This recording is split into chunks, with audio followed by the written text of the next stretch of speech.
Hey everybody. Changing up our intro a little to bring attention to an Indiegogo campaign we have going for our documentary film, What's a Podcast? That's right, we know the holidays are busy and you're out there spending money on folks. But if you want to, help yourself out and secure yourself a copy of What's a Podcast, the documentary film, by pre-ordering it. Yes, it really helps us get this project moving along. And we took a lot of thinking. We did a lot of thinking about our last campaign, and we think we made a lot of improvements. We kept the cost down on the perks, and essentially anyone can get pre-order a copy of this movie for just $25. That's right. So go on over to ThatManOnFatman.com and check out our link to our Indiegogo campaign. I believe it's over on the left-hand side of the screen. And check it out. Check out the perks. There's no standard perk that is higher than $100. There's no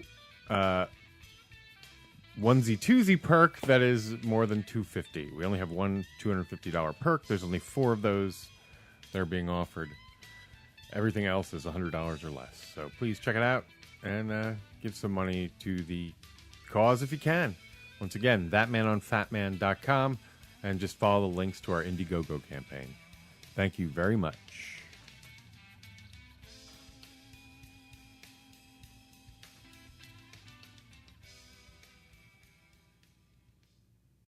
This is Kevin Conroy, the voice of Batman, and I want to urge you to make a generous donation to the Wayne Foundation so we can stop the sexual trafficking of children. Do it, or I'll find you. And don't forget to check out our good friend of the show, Mark Live, over at chundertunes.com for all your podcast animation needs. That Man on Fatman is recorded with a Zoom H6 handy recorder. Zoom for creators. Disclaimer. The show you're about to experience is for entertainment purposes only. The host used mature language and conversation just like in most of life. If you're too uptight, this might not be for you. All that said, we really do hope you enjoy the show. But if you don't enjoy it, expect a nice big shipment of my joyous Joker juice on your doorstep in the very near future. Toodles! As the world's biggest Kevin Smith fan, I appreciate the fact that somebody finally made a podcast about that interesting motherfucker. So yes, you absolutely did the right thing. If I mean, you know, I know it's kind of gross for me to be like, yes, doing a Kevin Smith podcast was fucking smart, but I do feel like it was smart. I appreciate it. I think you were right to do that. Okay, what has 2 thumbs and is a huge fan of Kevin Smith? That man! What are we going to do about the pancake master? We need a costumed vigilante is what we need. Justice can't be served unless it's being fought outside the system. Here's what we're going to do, eh? Oh, shit. It's that man. Who is he? He's that man. He's talking. What should we do? Oh, there he goes by in the Thatmobile. The what? That mobile, his car. Go get him, that man. Well, once upon a time, a regular man read a book written by the Fat Man. Tough shit written by old Kev Smith. Kev said go out and start a podcast, and so I did, and I had a real blast. But my obsession was driving my co-host nuts. Didn't want to bring the podcast down. Needed Porkchop Murphy to hang around. So I created a new show with one heck of a plan, and I'd call that show That Man on Fat Man, because we're going to chat about Kevin Smith. That's right, let's talk about old Kev Smith. Hey everybody, this is Jeanne, the producer from That Man on Fat Man. We're here with show 2-43, and right beside me is the host of the show, Scott Holden. Hey, everybody. Wow. And I've never heard. why? Not since I had a major hemorrhoid have I ever heard so anything painful. so forced. That Or wasn't so forced. yeah, it's so not you. I'm I more mean, like it's- mellow. I'm more of a mellow Yeah, person. it's like you're trying to do me, and it's not you, and it's not I me. was trying to be the super I know. Yeah, I know. enthusiastic. So it's funny because No, see, I it's not am. easy though. No. It's cute, but it's like wow. I'm cute. I'm cute. I think you're going to catch everybody. She like thinks everyone I'm- is certainly going to be like, "Whoa, what He is thinks going I'm on?" cute. Yep, just like Rudolph. And But- one day, you know what else is going to happen? One day, there's going to be a show without me. I'm sure, oh, where you're going to God. have to do I'm the gonna whole have thing. to do it by myself. Yep. So anyway, this is 2-43, and I'm Jeanne, and this is Scott, and we're here. And I'm for- Scott Holden, Scott also Holden. sometimes called ThatMan. sometimes called. Other And on things. this podcast, we like to discuss the universe in and around the man himself, Kevin Smith. the Smithiverse. Yeah, but we also will go off book and talk about other things. We're going to do that today. Yeah. Also, I want to give a shout out because occasionally I really do need to do this. It's something that I forget more often than not. But if you're listening to the credits today, the intro, my brother provides the guitar stylings you hear during the theme song. Oh, we And haven't the- mentioned that in a while. And the Scooby Doom provides the Joker impersonation. So, and in the future on the video, as we beep out as we get a little more tighter on our video stuff, you'll see that on the video. It'll give everyone will get their creds. So everybody gets their creds. Yeah. So, but we're working on that. We get pulled 100 different ways because we're Right. still working on this pesky movie thing. This movie that's going to be amazing. And it's And there was such hard work. Now, there was some stuff that we didn't. It's not that we didn't mean to talk about, but we had a lot to talk about on the last show. That inevitably something always gets forgotten, and you go, "Oh shit, we didn't talk about this." Yeah. So, and I'm surprised that we didn't talk about this because it was kind of big. Folks out there know that we shot with Anthony Cumia a few weeks back. Right. Then we got a second opportunity to shoot, essentially get a lot of B-roll and stuff in the studio. Right.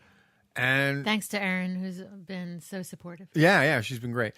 Yeah, it was just, so we spent like a day I know, a whole day. up at Anthony Cumia's studio. And It's really nice. yeah, we got to meet the other guy who hosts the main show, Gavin McGinnis. McGinnis. Yeah, I want to say McLeod just because it's another And he had the Scottish name. the Gavin topless. McLeod. He had this topless girl, a topless porn Well, star. no. Well, you're jumping ahead. Let me paint God, man. Oh, you give it all away. All I right? see is boobs. Okay, Sorry. but we didn't walk into boobs. It took a minute. No, we didn't So walk into okay, boobs. so we come into Anthony Cumia's studio, and it's a great convenient spot because if you're going to host, Right. if you have guests coming in, it's 10 blocks away from Port Right. Authority. It's right in Midtown. It's Right. a central location. Having just traveled in the city, I could see how that's a very big convenience. Boom. It's really cool.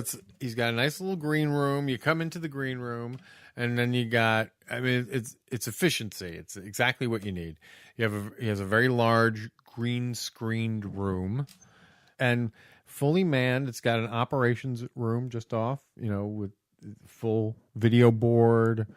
It's got all the facilities in place. I'm selling this place. And as Well, it you turns should. It's out, awesome. they are looking people can use it, rent it. You can rent it for out. when they're not there. You want to discuss with them the rates.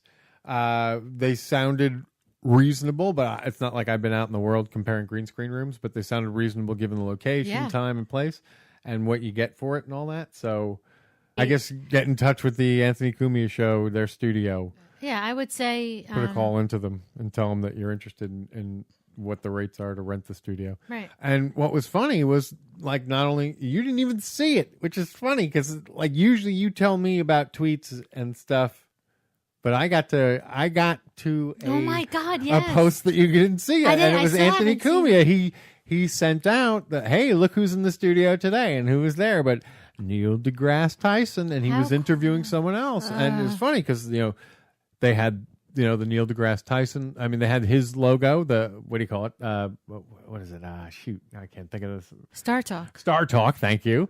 Up in the background. Yeah. And because they have the green since the screen. green screen, they can. Well, so they put that on because realize they had that TV screen there too. Yeah. which Why centers, did I not see this? And then boom. So yeah, it was very cool. So like Neil, so now you know that other people are blowing in and out of the studio. It's something we might want to keep in mind for future stuff. And yeah, exactly. So I know that Kevin in the past has needed places. So. Yeah. And it's it's very it's just what you need. It's real. And I actually put that bug in Ernie's ear too. It's a real so supportive. They're really supportive. They're amazing people. So if you need them, just try to contact them and get it done. Yeah. Yes, he indeed. can have the green screen and could do whatever he wants back there. Yep. I'm constantly at it, and that's why. Go get him, that man. Oh God. So, there you go. What can I say? Anyway, and yeah, so Gavin McGinnis? Gavin McGinnis. God, I keep wanting to say McLeod because of the movie, because of Highlander. Gavin McLeod. That's Highlander. That's the name of the main character in Highlander. Is? Yeah. So it's for me, it's a real mind bender to to unbreak that because Gavin Mick Gavin Mc. I just want to go into McLeod. I thought there was an actor named Gavin McLeod. Like, was he in like MASH or something? Maybe I'm wrong. No, I'm pretty sure. I don't know. Go ahead. All right. So anyway, maybe it was Gavin. Maybe, yeah. Ooh, wait, you're right. You maybe. I thought Gavin McLeod was Honeycutt. Was he Honeycutt or was he the Love Boat? We Oh only have the Google machine right in front of us somewhere. I don't have my phone on me. The Google machine. But I have the computer. The Google machine. Duh. We have the Google machine, America's library, in front of us. So Gavin McLeod, I think. McLeod. I think he was on the Love Boat. I think you're right. I think yes, he's Captain Steubing. So I was Yes, wrong, Gavin. So that's where but that's spelled so much different. It's MacLeod. Yeah. It's very well. I'll find it. Yeah. So yeah, we got to watch Gavin McGinnis work, and yes, he did have some. What was she? A stripper, I guess. She was a porno actress. Okay. And they were talking about that gentleman who was accused of rape. I don't remember his name, but there was a big story about him. His name was it John Doe? No, it wasn't John Doe. It was another one of those guys. Shoot, I also have the Google thing. Connor McLeod is the name of a Highlander. Yes, Connor McLeod. That's right. Yeah. So there you go, Connor McLeod. Thank you. See, I find things, but it's a little after the fact. Well, we weren't on it. You even said before, I'm like, I don't even have my phone ready before the show, so no apologies needed. Oh, thanks. Yeah, he had a stripper on to talk about that case about some one porno guy right, assaulting James a Dean. porn girl. James Dean, but not the James Dean we another... know. Deen. Totally hot James Dean. No, back in the 50s. People in porn know who James Dean is. Really? Believe it or not, he's sort of well known in the. You know what's so funny? I know faces and like body parts, but I don't know penises. I mean, really? There's a couple. I think there's only a few porn guys that people knew for a long time, and the guy is Ron Jeremy. Ew, and I that's still don't get That's it. why. Ew. But if you saw him originally in the 70s, he wasn't so much ew. Just as I guess I'm away from all the hair so much. Yeah. And back then it was and the way it worked back then was there was no Viagra, there was none of that. It was all natural. Well, everybody was all natural. So I mean, essentially, he had a skill. And the women, yeah, I guess he could get it up and keep it up on camera. I mean, that's really that's all it took. Yeah, that was the skill. And like it women, was big. It was like 11. Women were more like a quarter inches or something. Free with their pubic hair. Everybody was. It was more open. Like, ooh, God, well, thank God we don't go back to that. Yeah, but you've never been. You like the natural thing too, though. No, I don't. You like natural boobs. Yeah, I like natural boobs. I don't like natural hair. I'm not a hair guy. Like a little bit, like because I've kept it like. Well, yeah, as long as it's groomed, that's fine. I mean, that styling is okay, but not scaping, like as they say, scaping. But just it's manscaping. Women don't scape, manscape. That's so ridiculous, that term. But it's like landscaping. I know, it's such a joke. But but women. I think it's a given with women. It's called grooming. It's personal grooming. No, but this is the thing, though. And I don't understand why guys didn't understand that it was okay to do this until like the last 10 years or something. Okay, you know what? All I'm going to say is if you want action down there, it's very simple. Just do it. Listen, if I want somebody to put their mouth somewhere, I'm going to clean up. Yes. I'm going to clean up where I want them to eat. Yeah. Just clean off the surface You and want a someone's going to clean eat off plate. it. You want a clean plate. Exactly. So shave a that clean fucking cactus. surface. A clean my friend. surface. Ooh, cactus. Ooh. Yeah. But yeah, it's Shave down that porcupine it's tree. yeah, it's nice when it's nice and smooth. But I'm sure men feel the same way. You know, they don't want to be. Yeah, you know, but guys are oblivious wrestling. to the fact that they're. Oh yeah. Guys are oblivious.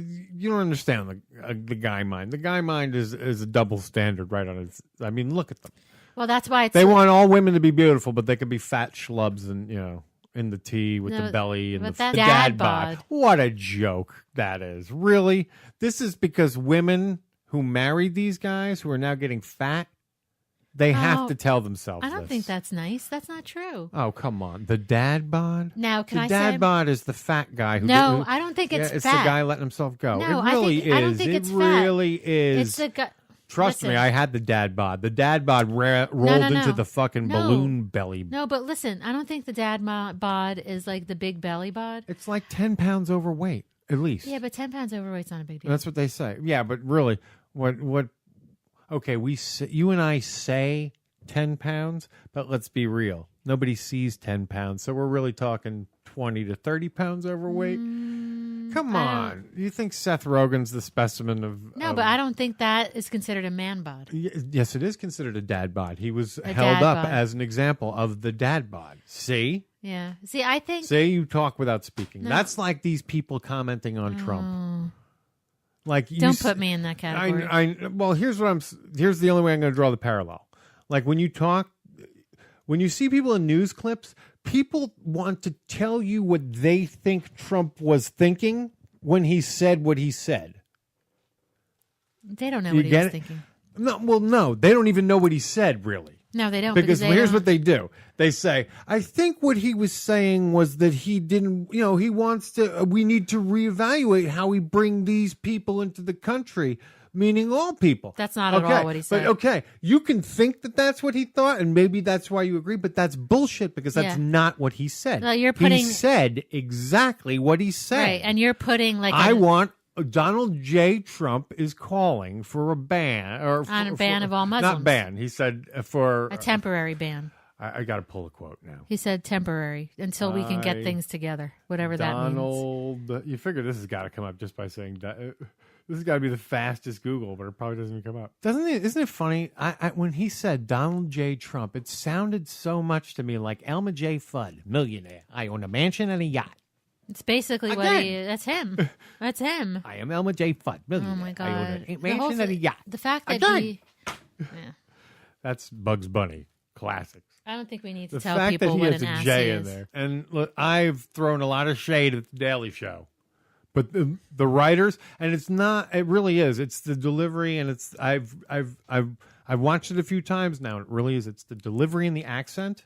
Oh, it's not the writers. The writers are still. Because I really, and I hate this, but I feel I could do a better job, and I know that's On very the Daily Show? presumptuous. Yeah, you I could. really do. I feel like I could push those jokes closer to the way Jon Stewart did it, and he had much better timing on those jokes. Yeah, but is that what they want? Somebody like Jon Stewart? They They're are trying... still writing for Jon Stewart. You can hear it okay. in the delivery. That I get. And he does not have the same rhythm and timing No, to he his does voice not. because he's a different person who was raised in a completely different country. So that He's could from probably the be UK, why. isn't he? No, he's from South Africa. Really is. Yes, with apartheid and all that bullshit. So, but that's, I think, what, I mean, you know who I think would have been great? You know who would have been a great replacement? They should have picked Elliot Kalin from Yeah, he would have been good. the Flophouse. He would have been Yeah. awesome because he's like, he grew up in the area. You know, he would get the timing, Right. and he would. If you see his timing, if you hear his timing on the show, well, you'll see it in the movie. He wasn't on our show. I just realized, oh shit, he wasn't on our show. They haven't heard that yet. Yeah. In the movie, he's great. And Yeah. There you Now, go. Boom. And he would have has the glasses. Trevor Noah done He's anything? young. Has Trevor Noah done No, anything when they before? introduced him like as a correspondent earlier before he took over, and then he took over. Hang on, let me just. So anyway, the thing that I thought was genius with the writers, and I've gone far afield, was this: Donald J. Trump wants to bang his daughter. Don't forget, Donald J. Trump wants to bang his daughter, and they've pulled these very awkward and uncomfortable moments, and it really is. It's creepy. It's downright creepy. Why hasn't anyone? This is the Emperor Wears No Clothes. You know, you get so rich that nobody tells you, dude. That's fucking creepy. Why are you saying that? It takes Obama, a guy on fucking TV to say. Yeah, there's so much wrong with Obama, but nothing with Trump. But he doesn't want to fuck his daughter. No, he doesn't. He doesn't like fucking, and the things he said, and you know what? Even in context, are creepy. I would argue with anyone. It's hard not to. And people go, "Oh, they take that out." No, bullshit. Yeah, but no father. Bullshit. Would, When you hear them in context, they're creepy as fuck. So, anyone. Why did I get here? I don't know. But I get on Trump. Let's change this up because you were comparing me to people that talk about Trump. The people that talk about Trump. Because the dad bod. Yeah, because, what they do is they don't know really what it is, so they kind of like try and apologize for what it might be. But yeah, the dad bod is like fatty guys. It's guys I'm just who thinking are the dad bod oafish. is the guy doesn't The do. guy is the greased running down his chin as he eats a fucking cheese steak. I think that's extreme dad Yes, bod. I'm so turned on by this. The dad bod. Anyway, well, if they stopped eating sugar, that would be a big help. God. All right, on to the next Preachy thing. bastard. I know, really? So, yes, we had a great time. And then Anthony Cumia came in. We ended up being there like 8 hours. We were there a full day. We were there a full work day. A full work day. Yeah, we got the Periscope. So I got the Periscope. I mean, it took a lot of footage of him. And we sat in during the podcast. Yeah, like during his whole. Funny. We ended up being there for the whole 2 hours of this podcast. I mean, it wasn't our intention. He has an audience, and he. Yeah, or he can or can't. You know, I mean, it's up to him. But the audience is just like guys who were hanging out. They were supposed to meet Christopher Moltisanti from The Sopranos, who ended up being a no-show. Yeah, actually, no, he wasn't a no-show. He was a no-show that day, Yeah, that was a bummer. And yes, he canceled. Yes, I'm sorry, he wasn't a no-show. A few of the guys did comment like, "Oh, like that's why they really pretty much came." I think they had probably come to another show or two before that. Now, hang on a minute. There's something I do want to get out about this because I have been criticized by some friends and some followers out there who are like who take. They know my politics, and I guess they take umbrage with some of either Anthony Cumia's politics or Gavin McGinnis's politics. And here's what I say to all of that. I say, first off, I hate the fact that we feel we've created an environment where the people that most need to interact and talk and exchange ideas can't. Right. Because of some forced feeling of hostility. I don't have any hostility towards Anthony Cumia. As a matter of fact, he's an influence. So, and I know he's far more right-wing than I. He is. Especially his position on the Second Amendment. But here's what I know, just because I am I like to think I'm a good judge of character. He's more funny than political, ultimately. Well, at the end of the day, he sides with comedy, and he'd rather make a joke than you know what I mean? He just kind of like has a very loose way about him when he's not on mic. He just seems to roll with it, and he just seems like a loose guy, and he's fun, and he's looking more for fun, and he equates a lot of this with rebellion in his mind. I think you're right.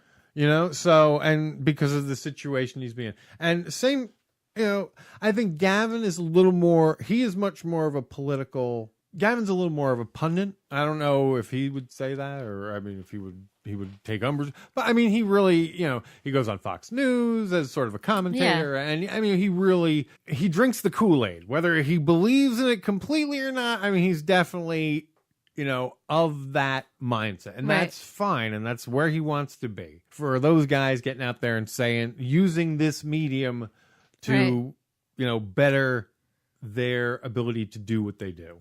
Right. Whether I agree with their politics or don't, doesn't matter. And here's another thing. how the fuck is anyone ever gonna fucking like really like shape or understand their own political Right. understand their own political positions unless you interact with people that don't fucking agree with you. Right. So I do that pretty much every day. Like at at work. work, yeah. At work, I have a friend, and she's my closest friend at work, and we're total opposite sides of political views, and we're best of here's friends. yeah, exactly, and remain civil. Oh my and, God, you know, we're- and still be able to do favors for each other. Well, and, because like, basically, shit like that. what you were talking about, Anthony, like she's in her core, she's just a good person. Yeah, and she yeah. cares about. Oh, hey, how about that? Like she shit? cares about her kids, she cares about her husband. She just wants to have a good life. Like the core value is the same. And exactly. And the reason I'm there, I'm making a movie that really is about. I see it as Right. a positive thing. It should. Right. It's all about telling this good story. Right. It doesn't. I don't have a downside, if you will. I don't have a. Yeah. I don't. The Oh, downside. no, is- it's not. It's Yeah, not yeah. a downside. I mean, it's just it should another. it's a love letter to the medium, Right. ultimately. Well, so, and you like. so like I'm when there you to were- be a booster. I don't give a shit what their politics Well, when are. you were sitting there, though, your enthusiasm for your views like came out. Like you're Well, it's very hard not enthusiastic. I know. Like, I don't you're know how just a much of very that will passionate. even see the film. You're a very passionate person, but I mean, it was just. It's, and that's what Anyway. people see the most. If you're passionate about something, and if it's something I don't really like, I don't really care. Just as long as you're passionate about it. They have just as much right to be in this as anyone. That's absolutely true. Regardless, whatever. So Yeah. whether you think they're, racist, white privileged jerk offs, or you think they're, funny guys and everyone else is crazy No. Islamo terrorist, politically correct jerk offs. And I still love analyzing. I'm sorry. I still love analyzing this politically correct thing because the more I peel back the onion, the more I find just like it's so made up. It's so made up. And it's become a catch-all for I don't like that things are changing. It's an excuse. I'm mad that faggots can now be out. I'm mad that, you know what I mean? It's and like they're not bothered by my. No, I was like, yeah. What was that story you were telling me? Oh, yeah. About what? About the guy you and Maura went and saw yesterday. Oh yeah, guys, I'm telling you, I'm not gonna swoon. This is a YouTuber. Tyler Oakley. I don't, my Wait. daughter loves him. Okay, so what were you I saying? don't know a thing about him What were other you- than I think he does what I would call the old confessional style video shoot. Right. What did vidcast, you but he does a remember? podcast now too. What He said did something about when his dad came out, or when he came out to Yeah, his dad. okay, But he has that took me that was like, really? He has a movie. Wow. He has a movie. It's called Snervous, and it's like scared and nervous together. Yeah. And could you figure guys that should out. see it. But he's Smart, a very much, a YouTuber. very catchy a movie name you could hashtag unlike ours. I know it's really. I mean, it's just 8 miles like long. clever, and he's just like I don't know. He's just great. So it's kind of spoilers, but his dad originally, when Tyler first told his dad that he was gay, his dad was like, "Oh, it's okay. We can fix this. It'll be better. We can you know, fix we can this? fix this." And it was just like, "Fix what? This is Fix who I it am." how? And at Now, first is he was gay angry. or is he bi or is he what? Because I He's thought gay. he was bi. Okay, so He's gay. So I thought he mean, came out as bi. No, That was another one. that was another one. She watches. But yeah, All the so guys he- she likes are bi Who? and gay. My daughter. I know she's the greatest, Maura.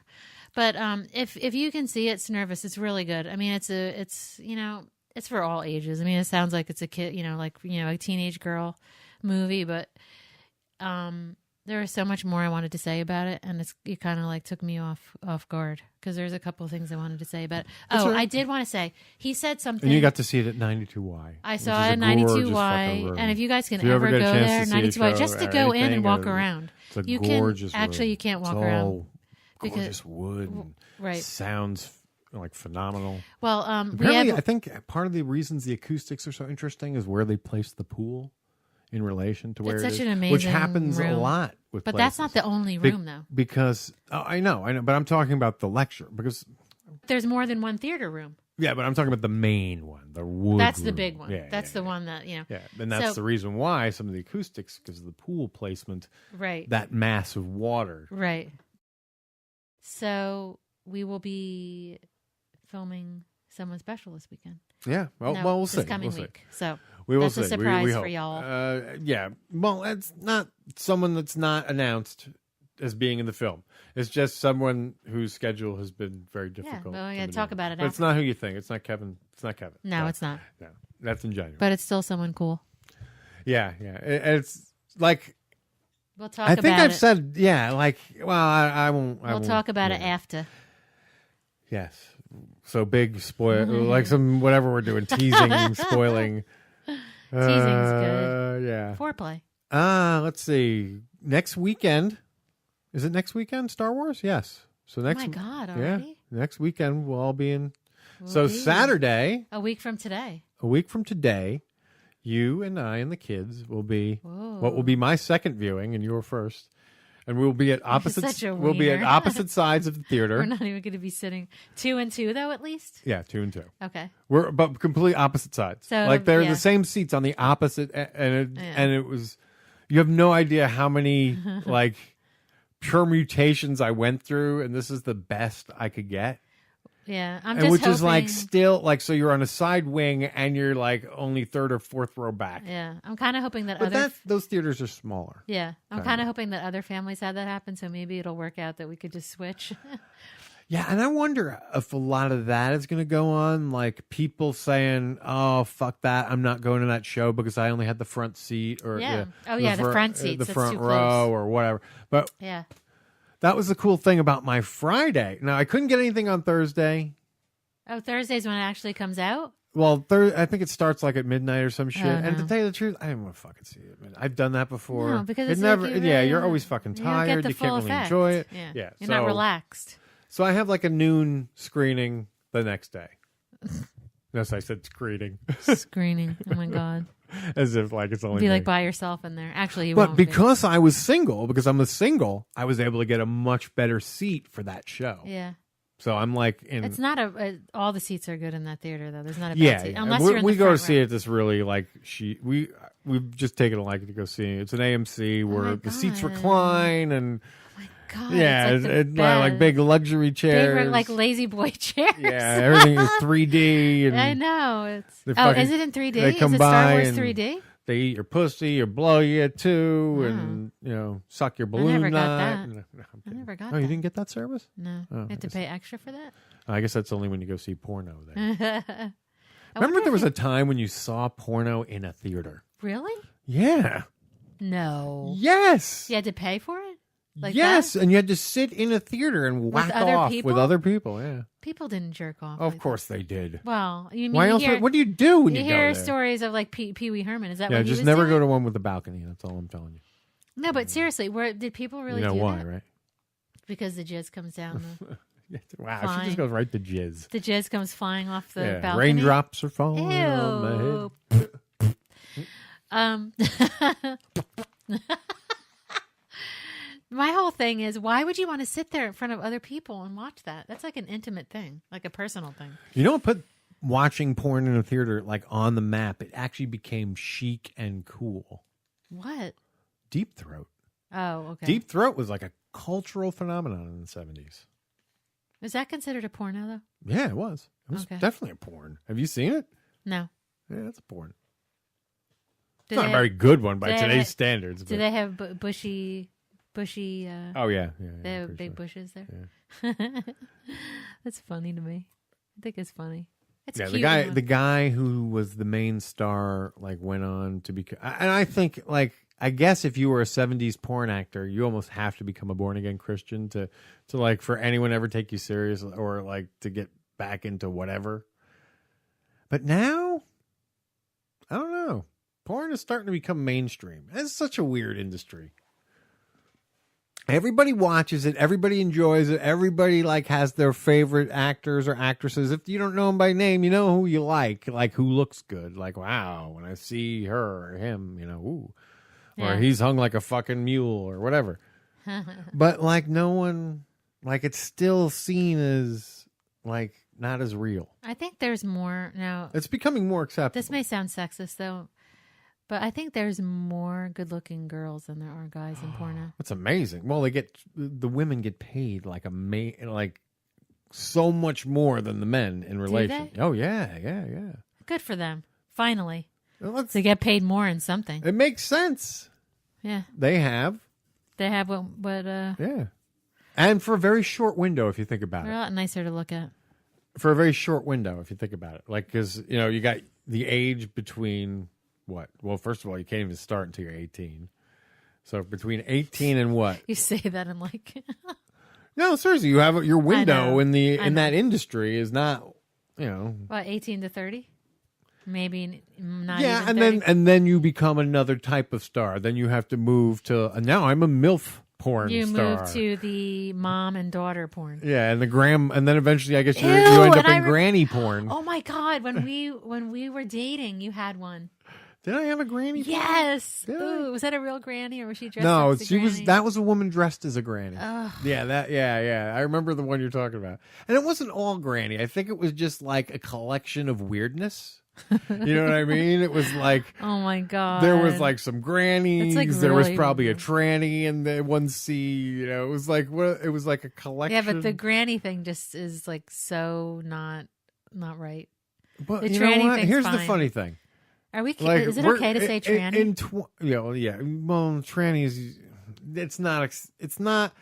Hey, it's not politically correct. Meaning it's not. It's not polite. How quickly it just came But out. It's not polite. It's not like they don't. If you're transgendered, you don't like the word tranny. There is used there's now, a however, transgender in there. For a long time, I mean, in the porn industry, it's often referred to as tranny porn.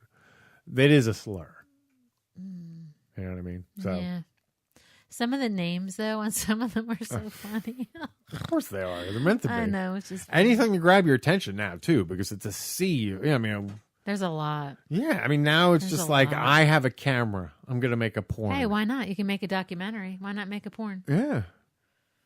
I mean, that's what's going on. I mean, people love amateur. ThatMan on Did you Fatman. see that? Who was it? Oh. ThatMan in Fatman. No, when Hellboy, the guy who played Hellboy, whose name now eludes me. Oh, yeah. He was on his name. Larry, Perlman. Yeah, Perlman? Ron Perlman. See? He was on Larry wow, Wilmore. Good with the names today. He was on Larry Wilmore, and they were talking about porn and something else as amateur, and he was like, "Oh, that's my favorite category of porn." And then amateur? it was like a both. It just happened to be. It meant he did a total double entendre. It was like it was his favorite category of whatever the other thing was. Oh, and porn. And it was like perfect. It was very well placed. So, and Ron Perlman hitting it out of the gate. And did they laugh? He was. Oh yeah, everybody. Everyone was aware what he meant. Yeah. So. I liked him in that. He was good in Hellboy. I liked him a lot. Larry Wilmore. That show is crushing it. And that new writer who you get mad at me for liking. She's a writer? Of course she's a writer. That's all those. Oh, okay. Props to her, man. I'm not saying that anything else. All those people on that show are featured. Okay, I'm not saying anything else. You just got mad because I called her adorable. Yeah, but she is cute. She's very cute. I think she's more than cute. That's why I get annoyed. She's more than cute. She's a great writer. I told you she's cute and brilliant. She's a great writer. And when she's acting, like she gets what she's very aware of she's parodying the news delivery. Right. And she's like over the top. Yeah, totally. She's great. I didn't know she was a writer, though. Kudos to her. I thought she was funny. That's what that show does. Speaking of writer for The Daily Show, guess who's going to be at the 92nd Street Y? Samantha Bee. Oh, really? Yeah, she's going to be there, too, which is kind of cool. Yeah, so. Yeah, it's cool. They're sort of... 92nd Y is now kind of cashing in on this TED Talks, sort of. This. It's like they're upselling. It's like they've branded this lecture series and these life hacks and so they're kind of going for that together. Space. Well, they couple people, like different people together. Like there was a post the other day about it's very chic. It was Elliot Spitzer and the guy from Twisted Sister. Speaking of chic, Serial is back on. That was a weird coupling. Serial is back on. I know, it just started and you know what? 2 days ago. I think ago. this one's going to be a real eyebrow raiser. Really? Yeah. Oh, wait a minute. Did I hear something about... Yeah, because it's not like the first one. No, it's different. It's like one of these very controversial... Is it about the military or something? Yeah, it's like this... it was a guy who's taken prisoner, but he might have been AWOL. And when he was finally released in a prison exchange bargain. Like there was a lot of people that don't even believe he should have been, that he was a traitor. Yeah. Oh, he shouldn't have been welcomed. You're going to get to find out more of what went on from this guy's I did hear that perspective. the other day. That was starting again. As you will discover in our movie, Serial changed the game for podcasting. It really did. It put it on the map for the mainstream. It made it people. like, and I don't know why. I don't know what it was about that. Because when I hear it, I see it as another extension of the NPR formula. Well, that was the thing too. I forget who said it, but they said, "Well, since Serial, people know what a podcast is. So, like, what's a podcast? People already know." I don't know who said that. I don't remember, but someone said it. It's gotten better. Reactions are better now. There's still people that have no idea. Yeah, and I mean the point of the movie's title is more for podcasters to chuckle. Right. Frankly. Right. So, did we talk about Filmhawk? We didn't talk much about it, other than we know that it's going JJ to, and Ty. Yeah, and I acted Films. all jealous, like I You wanted were a little to be. jelly, but as if I would even, be picked or selected. Yeah, for but it's such a- human to be. It's human to be that way. It just feels like, hey, there's a party going on, and I'm not there. And you're not invited. Yes, because I'm still doing the work. Yeah, but it's about our. I know. And Our Bob sent wonderful us a very Bob nice Hawk. note. He did, We'll and be we'll be getting soon, together. yeah. And we got to catch him up. It's so important that there's and he's a movie. going to catch us up on. There's so much. It's so good that there's a We movie already about him. saw it. We already saw Film Hawk. We And already it's not saw it. Filming Hawk. I didn't realize. It's it is Film Hawk. Film Hawk now. Yeah, I love That's that the name. official title. And it's about him. So it's just it's a story that I'm glad has been told, and it's going to be a wonderful documentary. So I look forward to seeing it again. Yes. And speaking about supporting documentaries, I hate being the Indiegogo guy, being the guy who has shit to sell you. But unfortunately, or fortunately, we do have something to sell you, and that's this movie, What's a Podcast? And you can get in right now and secure a copy, and essentially you're contributing to make this thing a success by doing that. So if you go over to our Indiegogo campaign, the easiest way to go is go to ThatMan on Fatman and click on the link, ThatManOnFatman.com. Click on the link, and it will portal you magically to our Indiegogo campaign, where you can choose a perk. $25 perk and up gets you a copy of the movie. 15 will get you a special podcast beforehand. 5 will get you a thank you. Hey, thanks. Yeah, we'll say it on the air on the podcast. No, we won't. We'll just thank you via tweet or via email. tweet. Yeah, it's not. Okay. Yeah, I mean $5 is thank you. So thank you. You know what I'm thinking of? You should do it in the voice of that guy. Remember that Now guy? here's another thing. We got $100. We got $100. Someone threw us $100, but they didn't pick a perk. That always mystifies me. When was that? Recently? It might have been our second contributor or something. Oh my God, I'll be honest. You know what I've decided to do this time? What? Not be watching the pot boil.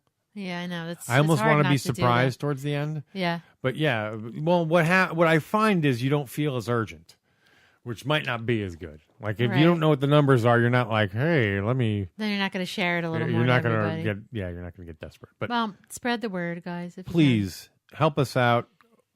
We've worked it out. So if we can pre-sell 120 copies of the film, digital copies, so you get downloadable, when it's done. Boom, then we fund this project. Right. And with Indiegogo, if we fund before our time or by our deadline, we have this option. They have it'll keep going. We can keep it open beyond our date. So there's a chance we could raise more. Oh, cool. Than what we're going for. And if we raise more, that would be great. But we figured out what the bare minimum the project needed to get a shot in the arm to hopefully get it through the end. So it's the most, and we kept all the perks reasonable. The highest regular standard perk is $100. You get a deluxe copy of the movie. You get and people that have given a signed our copy of the grandfather. poster and a big thank you in the credits. Right. And people that have given our grandfather. If you've given in our first Indiegogo campaign, we grandfathered you in at the same level at this one, so you'll get a better perk essentially for your money. Except for the people who are adding the sound, those people will still add that. Oh, okay. Yeah, because there's a couple of people that put in for that, which was a cool perk in that run. before we had become a complete butterfly. We were still in our larval stage. Anyway, so please help us out. Again, ThatManOnFatman.com. Go there, click on the link to our Indiegogo campaign, and it'll take you to the What's a Podcast movie documentary page, Indiegogo page. We've had 2 campaigns for the movie. You want the active one. Right. So you'll know because it'll say it's open, it's active. So there you go. And while you're at it, check out Death Wish Coffee. Yes, let's put in a big plug for Death Wish Coffee. Death Wish Coffee, ladies and gentlemen. We love them. You know, it's funny because I keep meaning to update the website with stuff from Death Wish, and then every time I sit down, 10,000 other things happen. But I mean, Death Wish, they've been great to us. We've just started this relationship, and I can't say they're already kind of hooking us up to the crack. Yeah. to the coffee crack. The coffee crack. They have us. I think that's the way they do it. I think they addict their supporters, their advertisers. They're in like a coffee coma. Yeah. Is there such a thing? I don't know. I don't like know. if we stop plugging them, do they cut off the supply? I know. I'm going to go into like the Fucking coffee withdraw. DTs. Yeah, I because think you do withdraw from coffee though, and it's and not good. then you go, "What? God, you're drinking so much coffee." I'm like, "Yes," because when we run out of Death Wish, I have to drink I know. like 4 cups. That's why we try not to drink any other Definitely coffee. 2. Always 2 when it's not Death Wish. Yeah. So try not to drink any other coffee because it's, Yes. you have to go to the bathroom. Go way to too their much. website. Check them out. Death Wish Coffee. I love their logo. It's skull and crossbones. I'm a pirate type fan. So Yeah, I do meaning too. I like it. old I like the piratey name. shit, particularly in video Death gaming. Wish. Yeah, it's a cool a Yeah. cool logo, cool And company. I believe it's very- one of the guys from Ozzy's involved. Oh, really? Yeah, the guitar player, I believe. Cool. He's involved somehow because they have a blend that's based on his guitar, Ah, his iconic pattern on his Right. guitar. So also, January 23rd and 24th is the Heroes and Villain Fan Fest. That's in New York. So check them out. There, Stephen Amell's going to be there as well as, oh my gosh, what's her name? yes, big shout out to the Fan Fest, and for those of you unaware, the Heroes and Villains Fest. Right. It's going to be some people from Arrow, of course. These are the same folks who do the Walking Dead Right. Walker Stalker Con. When Right, they don't do Walker. Walker Stalker Con, this is sort of their comic or more, Right. So, we'll say comic based Yeah. material. So so we know for sure it's going to be some people from Arrow, Flash, and also Gotham are going to be there. But you can check it out at Heroes Fan Fest on Twitter and Instagram, and Facebook Heroes and Villains Fan Fest. And if you're like, the hashtag is hashtag HVFF, if you feel like sharing a picture or whatever. But it should be fun. The 23rd and the 24th of January in New York.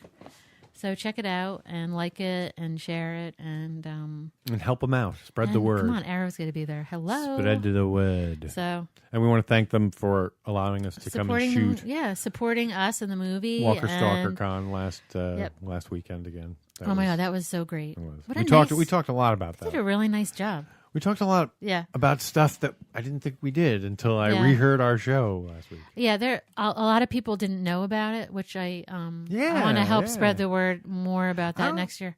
I mean, I think in our circles, like there's a couple it's very cons you well sort of known. know. There's like, any Comic Con, like NYC Comic Con, of course, San Right. Diego Comic Con. Right. See, but The Walking Dead is huge. Like if you go And to work, and if Walker you Stalkers. I know. Yeah, that's becoming a big thing. And Right. that show is right. a soap opera. It's huge. I mean, no matter where you go, like whether you're going to school, Yep. work, church, or whatever, people I was about to start on it. I haven't done it yet. I was about to take the Yeah. plunge, but and people I love just it. haven't had the gumption. Oh, excuse me. And folks, again, Supergirl. Check out Supergirl. I know Flash is awesome, and Flash, I love the last Christmas episode. It was sweet as pie, but go check out Supergirl. Don't give up on Supergirl just yet. Yeah. There's shit going on over there. Well, there was a little bit of because it came out of the gate really strong for its premiere, and then of course the numbers fell, and even I was like, do these writers know where they're going? But really what they did was essentially they wanted to assemble that core. All these shows sort of need a core team. Yeah. And she has a admittedly, it was kind of rushed to get there. So it does feel a little like, hey, wow, we're all good friends now. It's only 6 episodes. You know what I mean? But I get it because they have to put that establishment down. Right. I mean, if you look at the Green Arrow show, I mean, not Green Arrow, but Green Arrow did it.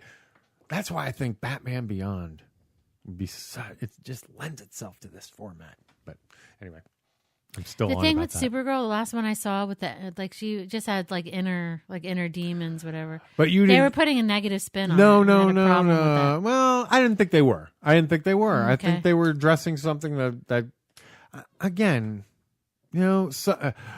people will accuse it of being politically correct. That's what annoys me. Oh, the show's no, it's not. No, I it's didn't being take it like positive for young girls. So when a 14-year-old girl It is. watch it, yes, you could call it preachy, you could call it moralizing, you could call it whatever. But what it is it's trying to instill them with some positive messages. Yeah, but that they don't need a boy to be saved. I know, but the last one I saw was that it was almost like other people can be this way, but you can't because you're a girl. And I don't want to give out I don't want to spoil it for anybody. I think at the end there was more to that lesson than meets the eye. But you know what? She was it anyway. And hey, I like the lesson of the and hey, there is anger under the anger or behind the anger. But there is, and you know what? She said, "Well, this is me anyway." Oh well. I mean, and the fucking reveal at the very end. I don't know if I saw that. Was worth. Did I see the reveal? No, you did not. No, because I was yelling at the TV as he's. Was it a new character that came out? No, it's a guy you know. And so you've been suspect of him for a while. But he did a total reveal. Really? And it was like, and if you saw my tweet, you know who he was. Was it the guy that you liked but didn't want to like? No. Somebody else. It was a guy I didn't like. But now you do like now it? I do. Everything has changed on a dime. Isn't that cool how they can do that? And they were doing that too. You were playing like, I didn't know whether to trust this guy or not. Well, even the guy on Flash that I don't like, I kind of like, which I don't want to like. And the reason why is because they give him another pseudonym. When he announces himself, this is the one thing I think was kind of silly. When he reveals himself, this is not going to make sense to you. Okay, you know how Clark Kent is Superman's? Yeah. Oh my God, he is? Okay. Okay, so when this particular hero reveals himself, he also has an iconic named alter ego. It's iconic in that it is so bland.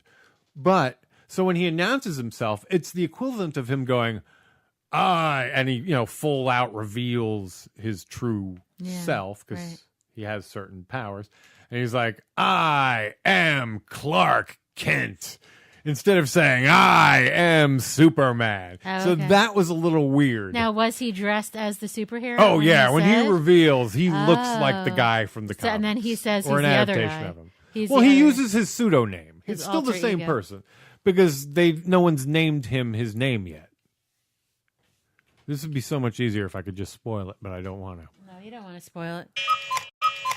I said his name, but then cut it out. I'm crushing on Clark Kent in my mind. Yes. Latest TESD's up to, folks. They apologize for a holiday episode that I thought they did not need to apologize for in any way. Okay, now listen. Because it's funny, we listened to the next day because of driving around and shit, we listened to all of those shows almost in a row. Actually, we listened to the new one first and then the 1, 2, 3, and 4. If they only knew how much we love them. So, when you see it, it sits so well on the shelf with all the rest because you don't want them to all be the same fucking flavor, and each one has its own flavor. I like being, that one. Politically and correct. I'm not religious. I'm a fucking atheist. Well, and that's the thing. Talking about politically correct. Well, that's what it was about. It was more. Well, yeah, it was a goof. Like the traditional Christmas. He was trying, wasn't it? It was more like the Bible. I think in some ways he was trying. I mean, I don't know. Maybe Walt was trying to be a little like. I think he was being snarky. Yeah, I think he was being in his brand of snark. But I just don't think, his brand of snark, because he's not like that. But he's like, I just thought it was great. And you know what? Who cares they didn't talk about Santa? Who cares they didn't do Rudolph? I mean, does it really they have talked to be about Jesus and all that stuff. Yeah, but isn't and that... you know they did it to irk guys like me, Yeah, and I wasn't the least way irked. I thought it was great. Yeah, it was I had fun. funny. It was all the things it should have been funny, and it was the like fucking dice, that game at the end, the Christian game that was hilarious. God, that was I can't so think of the name of it right funny. now, but Q was right. That I can see I that thought it was becoming great. a part of their I thought show. it was great, and Walter did a great job because Walter put But you that. know what? That's This a is lot the of truth. work. So Conversations. the two places apparently I guess go for feedback, and I've never been on the Reddit board. I would be They really probably surprised. They would shit talk me upside down if they even gave me the time of day. So Okay. our guest has arrived, so we're gonna cut. Ooh, I'm so excited! This is another interesting opportunity and interview for my little podcast world. My universe gets even smaller and becomes more full circle. The gentleman sitting in the studio now is someone who you folks don't even realize that you hear more often than not on a weekly basis. Certainly with the closing tune, always with the closing tune. And if you are Bone Crushing Juggernaut fans from the original podcast, that you heard his work on the intro song, the theme song of that show as well. And I am always throwing in tunes. This is the fourth man of what was once called Prozac, also referred to as the Holden Band, which I was always uncomfortable with because I hated being like the Holden Band. Yeah. I like being the center of attention, but don't give me the accountability. Uncle Holden. Uncle Holden. So uncle. sitting in here in the That Cave is Joe Decker, bass player extraordinaire from Prozac. me get the extraordinaire title. Yes, I threw that. I stole from producer extraordinaire over there. Jean's already getting jealous. I know. I want to welcome to the show, Mr. Joe Decker. Welcome, sir. Great to be here. He's like, I don't know if I should talk to him. So, wow. We have a lot of history, first off. Yeah, And 20 plus years. Yeah, it's so weird. High school guy. It's like, because it's funny because I think, you were a grade ahead of me, right? Yeah, Aronia section first. And Yeah. So- You were a grade ahead of me. Oh, yeah, 87. Yeah. And so it was like you were ahead of me. Then Keith was one grade ahead of you. And then my brother was the senior. So when I was a freshman, you were a sophomore. Keith was a junior. And my brother was a senior. So that's how I can kind of span the dates. Now, ironically, I have a daughter who's a freshman and a son who's a senior. So, Yes. yes. Come full circle again. Yes. But it's been more fun this time. So Keith had been talking to you and found out that you were a bass player, or you guys got talking about something. He tells the story on the show. I should have pulled the clip, thought ahead. I'm trying to remember exactly. But when, yeah, he how, just. and where. But it was when you first came and sat in. Who was it? Brian playing bass? Brian Wagner? I think. It was right after Brian Wagner. But he had another band at the time. It was the Barefoot Gypsies. And they were sort of breaking, I think what it came down to was that's where his real passion lied, was with the Barefoot Gypsies project. And we were more like, if you guys can get it going, that's fine. Because that was his attitude at the time. And I think that's why we were looking for a replacement, because we wanted someone more solid and a better bass player. Because Brian, admittedly, I think he would say at that time, he was a guitar player who'd switched to bass. So he was still on the pick. He was still, you know what I mean? Like, it was a very different style. You always played bass, right? Did you play any guitar? Just dabbled a little rhythm guitar, little drums, but primarily my main Did thing you is- go for guitar lessons? Did your parents send you at all or any of that kind of stuff? Very briefly, though, I studied off a guitar player who's actually like one of those shrapnel guys, It's one of those. Yeah. taught me- Was it, what's his name? Becker? Stephen Ross. Okay, He Becker was was notorious around. Jeff Yeah, Becker, he was in obviously. that same genre. That, Okay. Taught me basic theory, but didn't last very long. I pretty much self-taught. I just, This is so funny. I I get along with musicians that self-teach much better. yeah. Although that's not true, because you could say that Penny has been classically trained. He went to Berkeley School He of Music. graduated, right? Did he? I think he did. He did. Did he? Okay. I remember when we were. I know he went with back him- and forth a lot. I remember we were jamming when he was talking. Yeah, I'm going to Berkeley and all that. Remember? Yeah, that was the beginning of the end. Yeah. I mean, that's what killed that band. I remember him Essentially, talking about that. we never really survived post, but there were a lot of reasons that, like for instance, I think one of my major there was two problems going on with me. One, I had fucking allergies and didn't realize it. I had hay fever, and like it was congesting me up, and I didn't know. And I was always like, "Is it this?" And I had quit smoking, so I would say maybe it's quitting smoking, and then, so I didn't put two and two together. Claritin solved that fucking problem in my life. I live on that. Yeah, yeah, me Still too. do. Me 24 too. hour. Made it so I could sing again too. I was Yeah. like, so the fact that I didn't know what was going on, and then Rich was like, he can't fucking sing. Well, I couldn't sing because I was getting, I had hay fever. And then it gets in your head, I can't sing. So then it's all mental job. And that's essentially what killed the band for me. I was like, oh, God, I can't even do the job anymore. And then tension and creative differences and blah, blah, blah. Oh, yeah. Was it Chris prior to the other drummer, Mark? I'm trying to remember now. Mark, yes. We'll Mark get came to after, Mark because there's a deep. I wish Keith was here because that we could really have some fun. There's a deep comic well, and Keith does a great Mark impression. Yeah. Yeah. Wow. Okay. Yes. We've had we've played with some interesting cats. We played with some interesting cats, and we played with some really good guys too. I said that on the episode with Keith. I think I said it with Chris too, and I'll say it to you. One of the things that I came to appreciate later in life, but didn't realize it because that's the way you are when you're young. I, in a sense, took your talent, Keith's talent, and Chris's talent for granted because, like, it's not always that good or that simple. You know what I mean? Though that band, and there was another band, Bad Cap Rockets, the first incarnation of that band in Virginia, like I didn't realize how good I had it with those units because when it doesn't work, it's a total, I mean, I've been in the other where it's a struggle and you really do have to work to get a band going. And it's like, ooh, if it takes this much work, is it worth it? I mean, are we just shaping a turd or what? So it really made me appreciate how good of players you guys were, even so fucking young, and how we were able to just come together and capture whatever that is. When we were playing, there's a good sound. You could still go back and listen to that. There's an energy there, still has bounce, and I love it. It's four guys, 3 musicians and a singer. Yeah. I put myself down a little. But yeah, so... little. I totally my hats. That's a big compliment to all you guys and to you too. That like I didn't realize how good I had it when I was young until I had to go play with guys who weren't as good or with the projects that didn't work. I didn't know that you were self-taught. Yeah, I didn't know that either. That amazes me. And you went right to the bass too, essentially. Pretty much. I always wanted to play drums first. Because the a Neil horn instrument. How do you feel about Neil hanging it up? I don't know.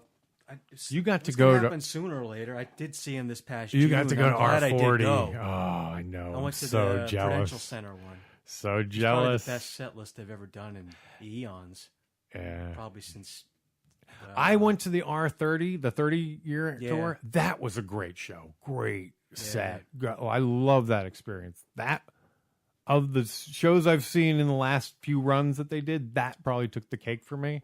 So I could see the 40th being even better. Yeah. And I've seen the list, but I want to watch the disc.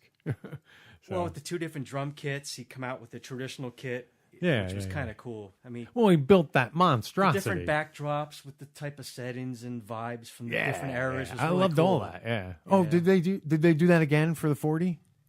Did he do the They drum did kits? everything. Getty was bringing all these different basses and these different stage props and stuff to give you that like vibe from like 1970 something or early. Danger, it was- Rush fans. Yeah. Didn't they If you bring- love Rush, you're gonna like the next couple minutes, next hour or so. If you don't like Rush, you're probably gonna want to Didn't they take out bring- your eyeballs. Didn't they bring like washing machines on stage and stuff like that, and Yeah, like they've done that in rotisserie the chickens past. I and didn't stuff? get Yeah, that stuff, here. but- You know why? Yeah. I got it as soon as I got it. I always thought it was Getty saying, I don't need that big monstrosity up here anymore. And so with this space, hey, I could put a washing machine. I could put a vending. I could put a chicken rotisserie. Yeah, it was a and rotisserie it got to be the running gag because it's true. The bass player really doesn't need. He's now, amazing. in the age of fucking, amplify of PAs, the bass player doesn't need a big rack. He just doesn't.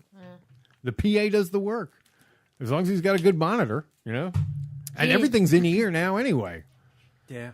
So, I mean, what they hear on stage, chances are the crowd ain't hearing. And that's what I loved about the first show we did like this with Crit when he came in. Originally, the concept was more like, hey, let's just talk about how things have changed with music and the way, like when I came here, I kind of dipped my toe in a little, maybe some drum gigs, but it seems so dismal because as I met bands and stuff, it seemed like they were all struggling to find places to play, venues. It seems like there's no venues anymore. I don't know. I mean, unless you're the Flavor of the Month band, I think. I mean, tell me, you still work. I mean, you still gig. You still do shit. So. It's harder than ever, though. Really, it is. Yeah. So it's all cover shit, especially in the state. But we always knew that. And that doesn't mean you can't make money. No, but yeah, if you got to make a little extra cash, you got to just do some cover music. Yeah. So I mean, because people like to hear songs that they know. Exactly. Yeah. I mean, have you done much session work? Because you should be fucking working up your ass in session work with your talent and your fucking gear and shit. Yeah, I should be doing more of that stuff. Maybe after the show you will. Yes. Put you out there. Joe Decker. Where can they find you on social media, by the way? It's Bassman Joe is my nickname That's for what I was Facebook. looking. It's That's Joe what I mean. Decker. So it's Bassman Joe. Yeah, Bassman Joe is my little nickname. So Facebook.com, you think it's Facebook.com Yeah. / Bassman Joe. Oh, yes. Okay, so there you go, folks. Check him out, follow him, friend him, whatever, however Facebook does. I think it's friend. Like him. Yeah. And if you're looking for a bass player for fucking gigs, you can't go wrong. So how long you been playing? When did you start? What grade or what age? I was actually kind of late. Well, they said that about Peter Buck, and I believe he was 21. I was like... you were older than 21. I was about, it was about I mean, 20, younger 25 years ago when I actually started taking lessons, like basic theory. So you took bass lessons? Yeah, Not very guitar. briefly, though. Not for very long, though. So you were like, I love Rush. I want to be a drummer. Well, I like more than Rush, but well, I'm just so you wanted to be a drummer first. Was it the gear? Was it the I got to buy all this shit? Or my parents? I was always a backbone kind of guy. I always was turned on to the rhythm section and stuff. So Yeah. But then someone actually talked me into playing bass one day. Yeah, when I if was you a like kid. drums, hey, you can do this and you can still sing. Yeah. Because it's hard to sing and play drums. Some guys do it, but it's not easy. You end up doing two things badly. So I think it was 21 when I actually first started taking lessons and got Really? serious. 21? Yeah. Trying to think. It was 1990. So Oh, wow. Yeah. So you started taking... before that, I was dabbling in the late 80s, but I didn't know what the hell I was doing or what I was Wait a playing, minute. So you had just started playing when you hooked up with us? Because that's around the time we started It was hanging like out. it was 94 when we were actually in the band. Well, yeah, but you didn't... With It's Chris. not like you arrived that day because you played with us with... what's his name? The redhead guy with the piccolo snare where Joanne's like, Drew? that's too loud. Drew? Yeah, Drew. Yeah. Yes, Drew. I have no problem getting on stage and singing. It was really, I was self-conscious about being fat. You do look a lot different, yeah. Doesn't he look in different? a good way, but Yeah. you know, I lost a lot of weight. yeah. No But he sugar, looks totally doesn't- different, right? Yeah, totally different person. And I'm very happy right now. I'm very happy with life. That's good. Yeah. As he chugs his Diet Coke or whatever that is, Diet Pepsi. So my mouth doesn't get all snappy. Yeah, I'm not a soda guy, but definitely coffee. Though, Oh, we love coffee. Death Wish coffee. I'm diabetic, so I'm a 3 cup a day. That's enough for me. But, So good, right? yeah. you got to try Death Wish if you haven't. Death Wish coffee. Death Wish coffee. It's Oh, awesome. Yeah, hey, look, I'm wearing the Oh, shirt. wow. It's from Albany area. And I believe, what's his name? The guitar. I was just saying this. The guitar player from Ozzy's band. what's his name? Zach? Yeah, Zach. He has some. Oh, is he a part of it? He has some. Zach Wild has some interest, or it's either musicians or into wine or coffee. I don't know. Yeah. and I know Coffee that because connoisseur. they do have one of their blends has the circle and stripe logo from his guitar. You know, I have to try that. Yeah, you should. It's really good. Oh, dude, it's. I I say like this stronger, but not. It's Yeah. like but middle it's of the not. road. But you it's know? not bitter. It's not. It doesn't give you that like. It's but the type it's thing you definitely could strong. you could definitely drink it black because you know how a lot of times you'll put like extra cream because this has like a aftertaste. I don't like it too diluted. You I don't like need. I like tasting the coffee. Yeah, but you don't need anything in it. You could just drink it black if you wanted. Oh, really? So they're our sponsor. So we have access to their coffee, and here's what I'll say: when I don't have, when we run out, I have to go through like at least twice as much to get. So like 3 cups of coffee as opposed to their 1. So I go through like the little K cups boxes that are non-Death Wish very quickly. Yeah, those cake. Jeanne comes home, there. she's like, the coffee's all gone again. I Is it know. based in Albany? I believe They're like so. upstate Albany, New York. Yeah. Upstate New York. Yeah. Death Wish coffee. So Very Yeah, cool. really cool. What a name, Death Wish Coffee. Isn't that great? Wow. it's good The shit. skull and crossbones, just what I want in coffee. Yes. But we can spread the word. Yes. Go get him, that man. Oh my god, you're obsessed with those now. Yes, I am. I won't say why. I have a new toy. That's all I'm saying. And I Yeah, know but that. is that the only one you can play like over and over? No, well, I'm just waiting for you to come up so I can play this one. Oh.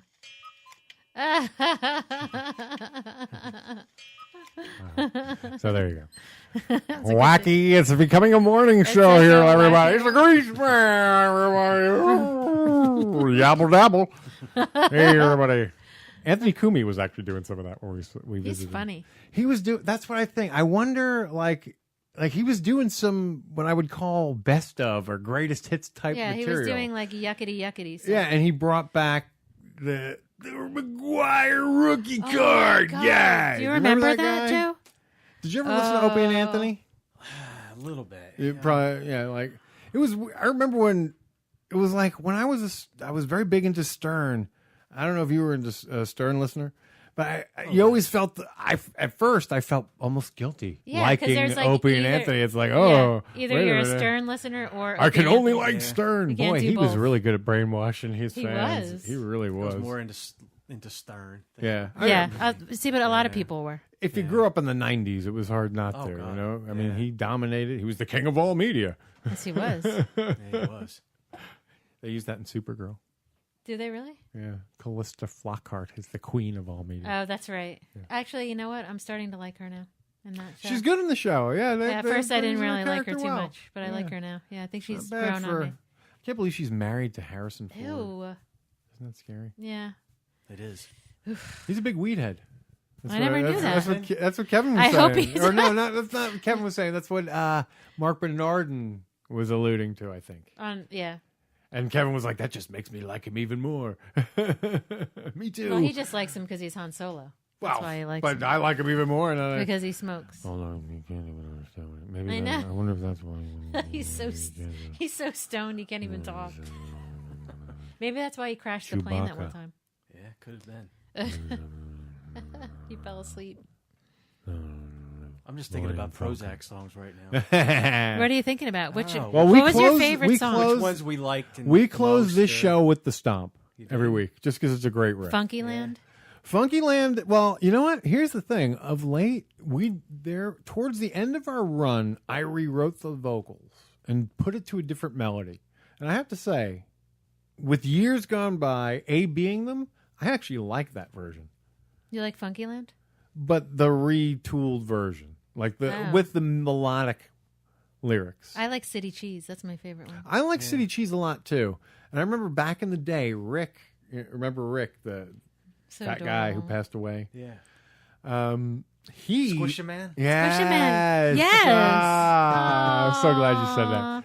So I want to remember that. Yeah. You still hear him on Because tapes nobody and stuff knows and the shit. him, like when we talk about Him him. in the background on those old tapes. Oh. True lies, true lies. Yeah, Oh my he's a God, good guy, man. yes. But he True used to say Lies. that, like, if there was ever a song that would just be taken to be like background music in a movie, it was City Cheese or City or Cheese. Ooh, maybe whatever. we'll have to make that happen. I was like, oh, Psilocybin was probably one of the first songs you wrote. I love right? that song. Psilocybin's I still love a that good song. I think it's such a great written song. It's a basic riff. It's the cool thing is you can hear the original version, like the original lyrics, and it shows you the difference. I wasn't a part of that one, yeah.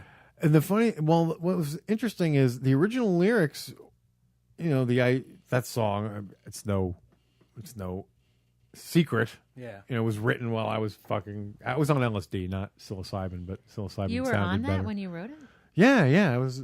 So when I wrote out the words the first time, and that goes to show they needed a polish. You know what I mean? You don't want to go with those first Who came up draft. with the riff and all? Is it Keith or is it Keith, that's the way we used to write. That's the way we did it starting out. He would write out riffs. He would record them and I would take them and I would write words. And sometimes I would restructure them. I'd be like, okay, listen, the idea I have, this is the chorus, and that's the.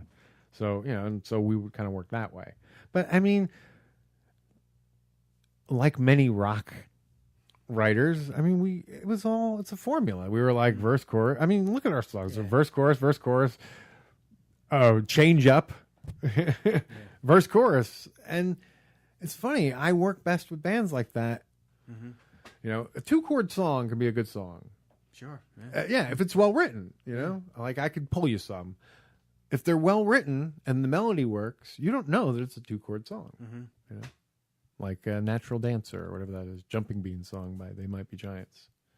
I was going to say there's probably plenty And Molly's of Lips by Nirvana. Beatles Granted, you could songs. say it's crap, but I mean, it does exactly what it needs to Yeah, do. Beatles songs too, in particular, right? Beatles? Yeah. Oh, yeah, God, Beatles. yeah. Oh, yeah, Earlier stuff, yeah. Oh, yeah. You've love been the big in the Beatles. Beatles lately. Well, he's always been in the So Beatles. yeah, you've been like that's the cool thing that I've enjoyed about you of late. Like you on Facebook, we won't say I'm social all media, over the place with stuff. but I see you more on Facebook. Are you on Instagram? Yeah, but I'm not on there too much. Are you a Snapchatter? No. Oh yeah, that's too much for kids. I think that's more Too for, much for kids. I mean, it really is. It's more for hooking up. I mean, Yeah, it but it's really really is. not, It's though. for It's just that anonymous we're- communication. We're acting old and we can't figure it out. That's why we don't like no, it. there's nothing to figure out because trust me, I still don't know how to figure it out. I swear to you, watch in 10 years, these Snapchat kids will be like, "Why the fuck did I waste my time on Snapchat? I have nothing to show Right. for it." As stupid as Facebook may be, in 10 years, you can look back on Right. what you've done and feel like, "Wow, look at this story I've told," or "Look at Well, look at Maura- my life." Maura was On making Snapchat, fun. all that shit's gone. Maura was making fun of Kik. Is that what it's called? Yesterday, she said, "That's so old, Mom. Who uses that?" A lot of people use Kik. Yeah, but they're using it for different reasons that she wouldn't understand. It's a basic chat software. I mean, Kik is a basic yeah, but why anonymous can't? chat software. Oh, it's anonymous chat. Okay, I was well, trying to you figure out assign yourself a nickname. That's by instead anonymous. of so people can hook up and not get caught. Exactly. Ah, You can keep a certain level of anonymity. so I'm glad she's not using that. But it's no different than remember AOL Instant Messenger or whatever back in I the never day. did AIM. that. Are you on Twitter too? You're not on No. Twitter. Okay. Yeah, okay, why not Twitter? I'm I was interested. gonna I'm say always, that might be a good thing for you. to be on. yeah, because here's why. I don't know, I hear mixed things about it. I don't know. Okay, now here's why I'm going to sell you on it. As a musician, see, Facebook is one thing. Can you respond on actual Twitter stuff? Yeah, There's yeah, just you something- can. Yeah, you can. Most what- of the time, there's like nothing, no response. See from the what person who you're, posts, you yeah, know? here, yeah, They exactly. leave you hanging. It's like That Right. is you know, the it's thing. like- What you're Yeah. seeing is either A, like in my feed, you'll see retweets that end up on Facebook. So you won't see the context of the conversation. Right. Well, because If they're you're on connected. Twitter and you're involved in that conversation, like in Facebook, you know the context.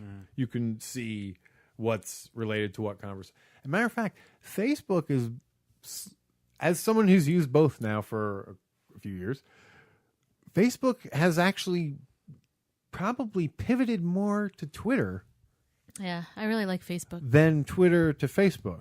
Like Twitter's pivots to Facebook are more recent, like with the likes and shit. But Facebook has pivoted more to Twitter. Here's why Twitter seems a little different and works a little different if you're marketing something. And the marketing something is yourself as a bass player. When Facebook, you go out into this, what I generally encounter, especially when I was starting on my social media journey, when I started my show and was trying to tell people about it,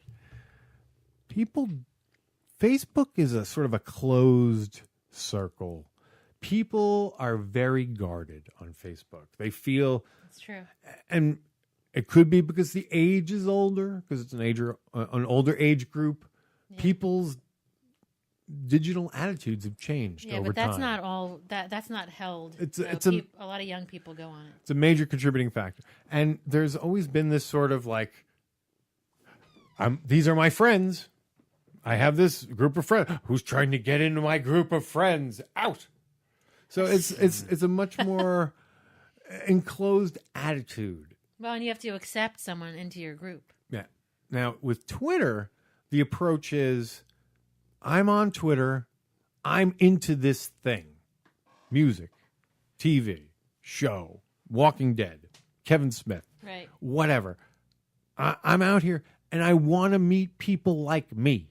I Right. want to talk and chat about this subject with other people who like to talk and So chat it's about. more honing in on certain. Yeah, I mean, specific yeah, genre. exactly. You're kinda cool. you're Yeah. locking Yeah. into. I mean, it It's doesn't. kind of frustrating on Facebook. You can't really do that. A lot of Yeah, times. well, there are groups. That's what I mean. Facebook has pivoted more to Twitter by incorporating aspects, but because it wasn't a ground up build, it's different. Twitter, where Twitter falls down is like what you struggled, like what you said at the beginning. It feels like it's a foreign language to people because everyone's name is at and then a name. Yeah. So Well, he already whenever has his name at base. What and was it? Facebook just inserts your name. You know what I mean? Yeah. You could just start and boom, and so your name is. So that's confusing. So it seems like, and because there's a character limit. So I tell you though, that character limit, it makes you a better writer. It really does. While people would say, "Oh, it makes you a worse speller," or you're concatenating words, but you really have to think about how to deliver your point in those 120 Really characters brief. or whatever it is. Briefly. Yeah. And like now when people say only 120 characters, I'm like, I think to myself, God, you'd be surprised. There's times when I'm like, wow, I still have 30 characters left. Right.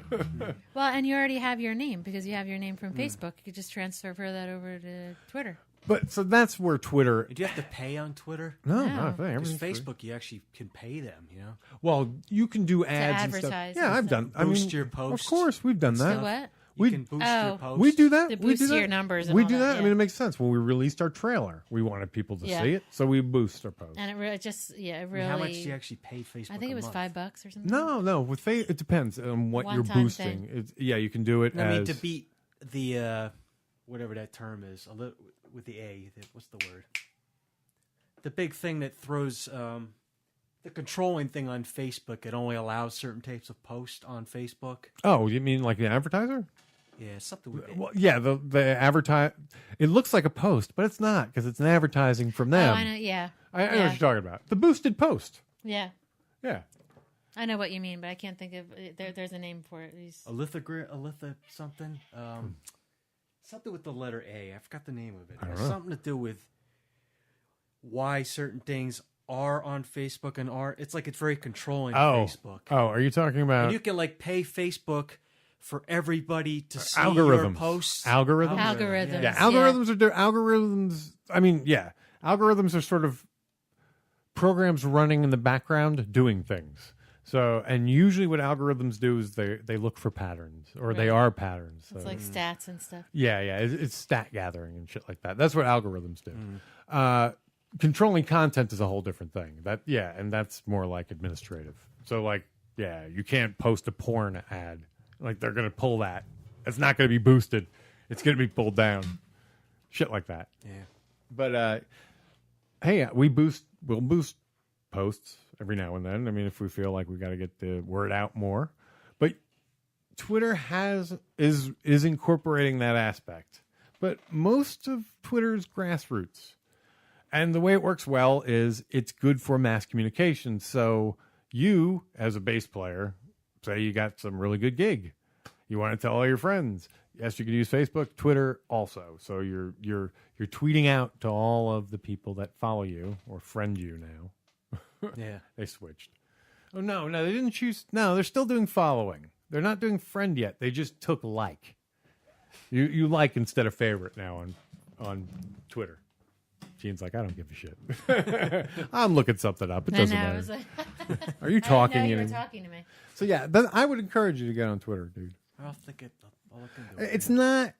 It's. I get it. I was the same way originally. I was like, I don't get Twitter. You know, I just didn't get it. Once I got into it, once I had a purpose, once I had a need, then I got it. And I said, shit, this is better than Facebook. And for a time, Facebook has worked to be more like, in my mind, has worked more to be like Twitter in the last year or so. Really? Yeah. And I think it's finally starting to pay off with Facebook. Like the numbers are looking better over there. Like how they do things are getting better. Because Twitter, it is loosey-goosey. Because it is, hey, I'm at ThatMan on Fatman. You know? You can be a nobody. You can be anonymous. Getting back to Prozac. You got, all right. We even talked about this last time. You came in as I was getting sober. So at least I was going in the right direction, I think. I mean, you caught me at the tail end of my cups. Like when I was probably at my worst. But yeah, that was towards the end of my bad days. Bad, sad days. Yeah, because when Penny came in and we played, but when Penny came in, I was definitely trying to get sober. We were practicing down in his basement. Yeah, I may have slipped. I may have slipped a few times, once or twice early on, but for the most part, so you can rock and be sober. Of course. Yeah. Scott Weiland can't. No. I know. The right? irony that Keith had asked us to play that song too. What song? He's been playing a lot of slide, Keith. Oh, really? Yeah, he loves it. He loves it's this thing. It's his jam. He likes playing a lot of slide. It's my jam. I love it. I know, it's such a silly. I was like Ebo a lot. And he got into Warren Haynes because apparently Warren Haynes has a good method for playing without being open. So apparently he's a big slider on a regularly tuned guitar. So Keith's been diving into that a lot. So now he's been into yeah in the past few years. Oh wow! Knowing that, I was like, hey, why don't we? I pulled a Government Mule tune, thinking, hey, this got some slide in it. It'll be cool. So why don't we learn this song for when we get together? That would be fun. We can learn something new. He kicked back. He's like, nah. Why don't we do this song? That Stone Temple Pilots song. We would have been playing that today if everything came together. And that guy just passed, and it wouldn't have been. They really progressed as a band after that whole core album. I agree. Really branched down to different avenues. Everyone always compared them to Pearl Jam, and I always thought they were the better band. Oh God, much better. I agree. Two totally different animals, in my opinion. Yeah. Well, musically. I think, musically. I mean, STP went out Outer Limits. Here's another thing I will say. Deep tracks. I wish Amanda was here because she was at the show. Our other friend Amanda was supposed to be here, but she had travel issues. One of the last bands we saw in Virginia right before we left, like a night or two, was Stone Temple Pilots, the original lineup. Yeah, we were just in Montclair not too long ago. Yeah, and my impression of them as I was watching, I'm like, wow, you know what? I think these guys really sort of want to be, and are almost there, Led Zeppelin. Like they have, like their stage presence, the way they rock, really felt Zeppelin-esque. They hit it at all the right spots.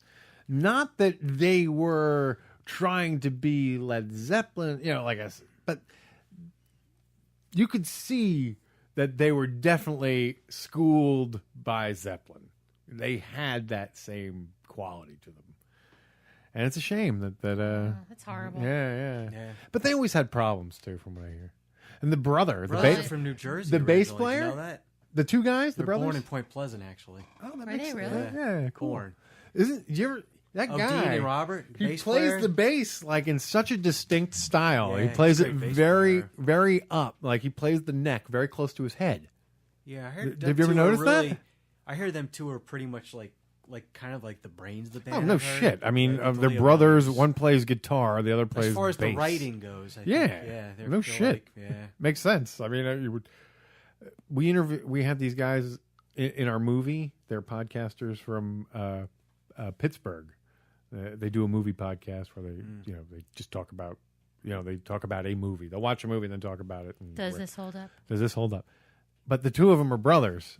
So, like, they have the comedy timing of two guys who have been raised together. I mean, they're just impeccably on each other.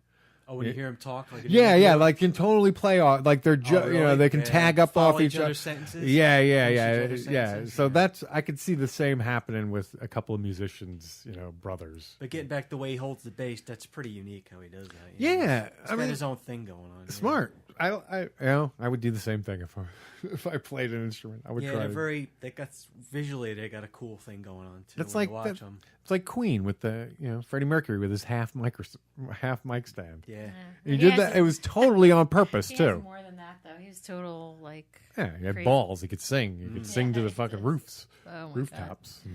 I think there was one of my favorite vocalists of all time. Without Freddie? hands. I really don't think. Hands I mean, down. it's hard to. God, I don't have one. The first record my parents News of the got World? me, Bohemian Rhapsody, 45. You're my best friend on the back. It's like one of the first records I ever threw on a turntable to listen to. And then the next one was We Will Rock You with News the flip of the World side album, of right? Yeah, that album was out, but my parents got me singles. The old Sure, 45s, right? yes, Yeah, the old. I was in the same. And I had this record player. It looked like jeans, but it was Oh yeah. yeah, it looked like a pocket, like the pattern of denim, but it wasn't denim. yeah. It was just like shelf paper. That was the 70s. And you pop that Oh, yeah, sucker that was the open, man. 70s. I had that one speaker in mono. 1977 sounds about right. Wow. Yeah, it was probably 76. You know what else was big then? Because this was the first year I got a stack of music. Foreigner, Cold as Ice. Oh God, yeah. Yeah, so it was K-Tel albums. Yeah, I tell you, my It's parents, like hot-blooded. my Yeah. parents Oh, yeah. had some great taste in the 45s they got me that first year of my life that they got, and then it went away. It never came back. I don't know what happened after that. It's more my uncles that turned me on to music. I remember. Yeah. See, we would listen to my And then I just like my became a Kiss dad's kid. my dad's Yeah, me too. 45s, like the Beatles 45s and the Beach Boys 45s, all of those when I was a kid. 1976 or 77. I think it was 77 was the year I discovered Kiss. And Kiss was too. perfect because it was like their comic book characters and rock stars all rolled into one. That whole visual thing. God, I remember just drawing them on the inside of my book. Like, you know how you have those book covers like wrapped in. I remember drawing and that's how I learned how to draw a drum set and the Kiss makeup on my guys, It was, because they sort of took the place of superheroes. Yeah. They were superheroes for the 70s because they were. And then when you listen to those songs when you get older, every one of them is about fucking and drinking. And I was 7. I wonder what my parents thought. Making love all night long. ladies' room. Yeah, meet you in the ladies' room, for God's sake. Cold gin. Love gun. Yes. You pulled the trigger. Every song, all cheaply written, double entendre. Oh, yeah. If it wasn't for Eddie Kramer, there would be no Kiss, I'm convinced. Yeah, thank God for him, huh? Yeah, he kind of focused them and gave him Destroyer. And that put him on the map. Yeah. Alice Cooper before that. But, hey, that was one of the things that blew me away about the Rush documentary. What's that? Was when they talked about Kiss, where they were like, hey, Oh, yeah. we used to hang with Kiss. You could say whatever you want. So good to But me. those guys wanted to put on a good show. And they did. I love that documentary, by the way. That actually, I would say, One of the best ones. and is definitely an influence into what I'm doing. Oh, that is inspired, that documentary, and David Grohl's Sound City. If you haven't seen it, see it. Oh, you'll I love might it. have seen it, parts of it. Oh, it's Dave so Grohl. good. It's so good. Because it's just him telling the story about the soundboard. This And Neve. then when he had guests in there jamming. Yeah, at the end, what they do, he buys. Wasn't Tom Petty or somebody? Yeah, Tom lots Petty of was guys. in It was it. everybody. It was Yeah. Yeah. Fleetwood Mac is in it. The story is that Neve board. Yeah. It was the piece of equipment that Such was a in great that movie. was in Sound City, which is where he recorded, Nevermind, which is Yeah. where I did see parts of it. Rumors was Fleetwood recorded. Mac, Yeah, fucking so. Legendary Rick stuff. Springfield. Yeah, what it really does is it tells the story of that studio and this board, and then History behind it. yeah, and really and cool. and yeah, and it takes you through it. It really is more about the board in the room than it is about any of the musicians in it, and the backstory that goes on, and all these interesting people and And the variety of different musicians. Yeah, I was gonna say like Rick Springfield and that like you all would these. never see. Who's very cool. He's awesome. Either him or like Lemmy or somebody, right? Yeah. Like totally different people. Totally right? different kinds of people. Yeah, He's like, I mean, it's a great you really and I didn't realize and how at the cool end Rick so Springfield was. so obviously studios aren't doing as good as they used to because everybody can fucking Just do it you at can home. record on your laptop. I mean you can as is one of the points. What's his name? Def Jam Records, the guy who produces everything. Ruben? Yeah, Ruben. Even that's the point he makes. That's just the way it is. So the studio closed. Now, is so he looking down at that? David Grohl bought the Neve board and built it into the studio that he built in his home. And then as for like the crescendo, the wrap up, he invited all these people who had made iconic records on this thing to come and make a record. Let's make an album on this Neve board. And I found it very moving. I've been watching a lot of docs lately. What'd you say? Looking down upon? Yeah, do you think he was looking down upon that? That's what I meant to say. Oh, Looking down no. on He was just saying it as a matter of fact. It's true. I mean, that's one of the things that we debated in some of these music shows. Like, is this a good thing or a bad thing? Yeah, like how did Rick Rubin seem to be with that though? Did he seem to look down on it? Or was he? He didn't. He was not. What do you mean? He was just like. Was he looking down on the fact that they don't? Using old old that school they're not- reverses. computer world or Right, whatever. right. Yeah. That you can fix everything Right. in post, and Right. you don't even need a bass player. Oh, but come on, this is the truth, dude. What would you rather do if you played a great bass line except for one fucking note? Do you want to redo it? Like if you made one little mistake, like a buzz, the string buzz, do you want to go back and record that fucking line again, or just have somebody go, "Whoop, it's fixed"? Yeah, but if you love playing, wouldn't you want to do it again? No, because sometimes you nail it and you know it's not going to get any better. You were in the zone, but an atmosphere or something fucked it up, and you were in control of that. A string buzz, a noise in the background, whatever the case may be. I say the fact that you can fix it is a good thing. It's like anything else. The tool in and of itself is what it is. It's how it's used. But there's another thing I like too, like on live recordings when they don't edit out mistakes. That's kind of cool The because it shows how organicness. real the band is. Agreed. Right, that Agreed. too. I like Hey, that too. part of his thing is just go out there and fucking play. Just go and do it and don't worry about if it's perfect. He was much more an advocate of old school 4 guys in a room with a recorder, which is why he liked this was 2-inch tape recording they were doing on this board. This is all analog to 2-inch master.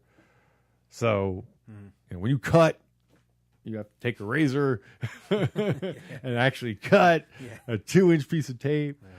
But he was sort of advocating for that style of recording because for folks out there who don't know, when you had to record things that way, recording time is very expensive, so you wanted to spend as little time and money in the studio fixing shit, so you rehearse a lot before you went into the studio. Then when you went into the studio, you'd try and do your best job to make the record, where now you can spend hours just doing bullshit on stuff because everything's electronic. But I don't know where I was going.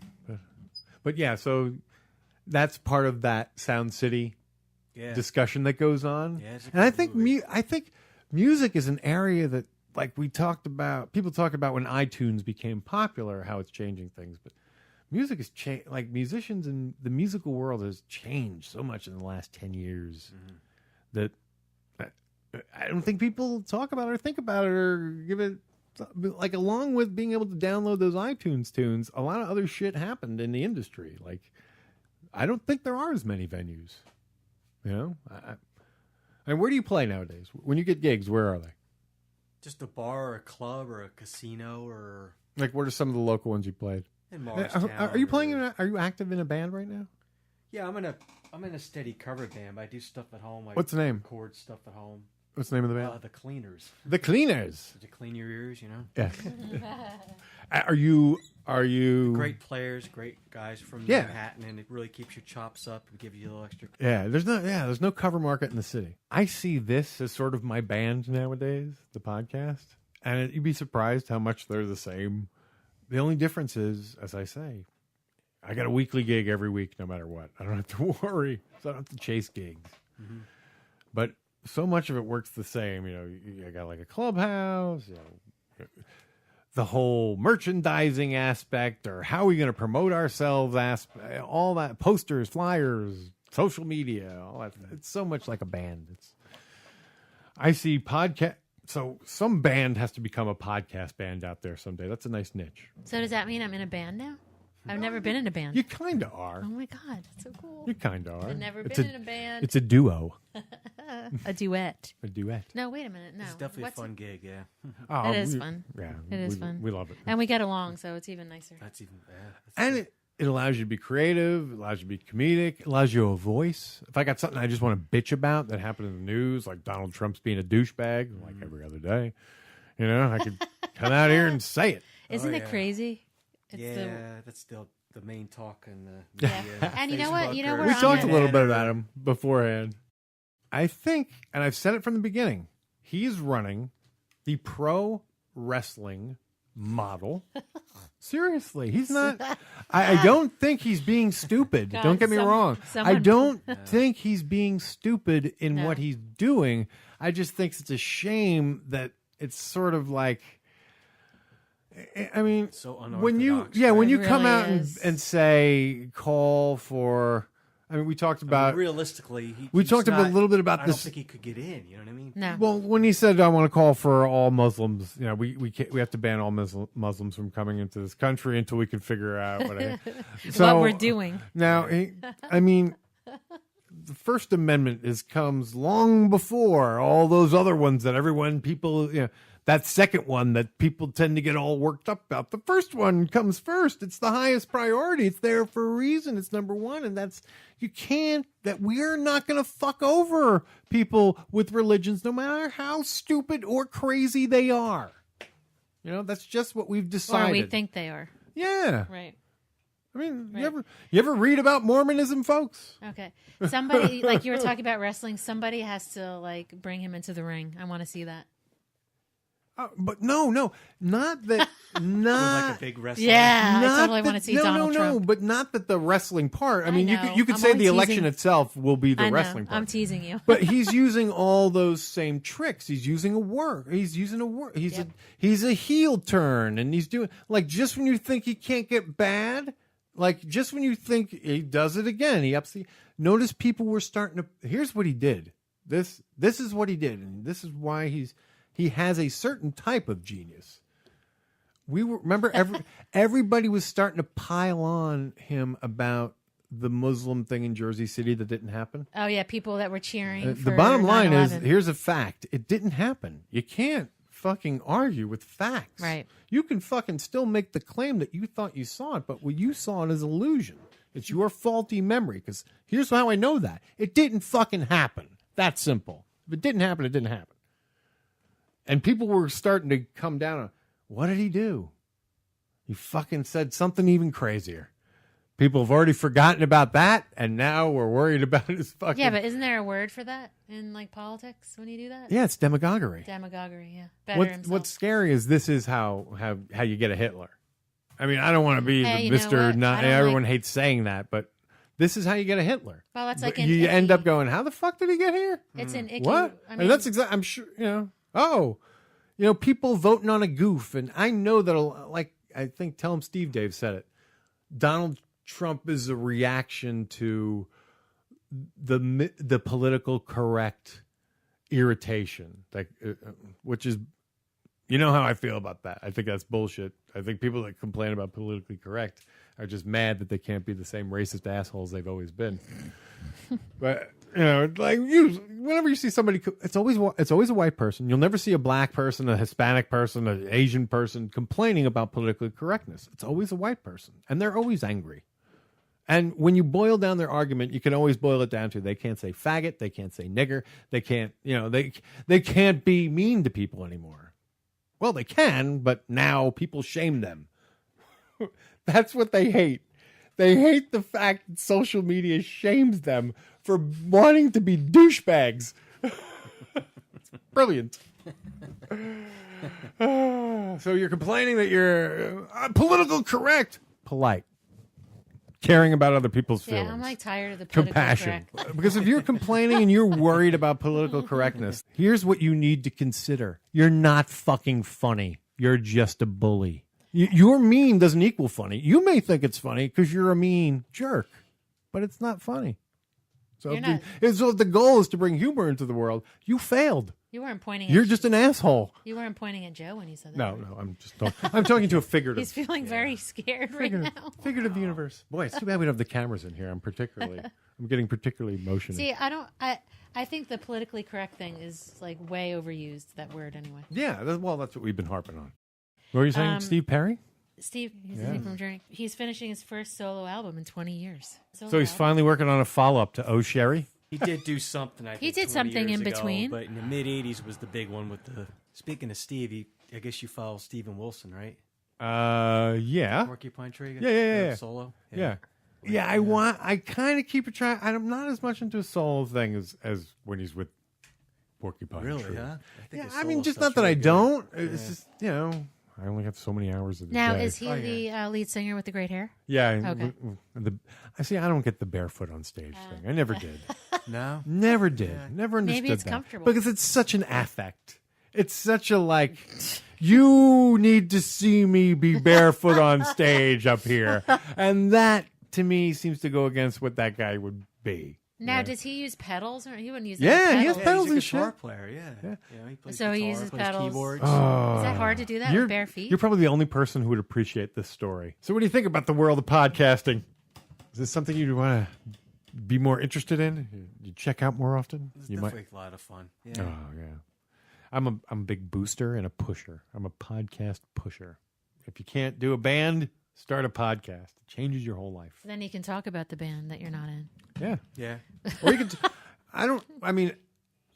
it's probably cliche because now every comedian has a podcast, but every band should have a podcast too.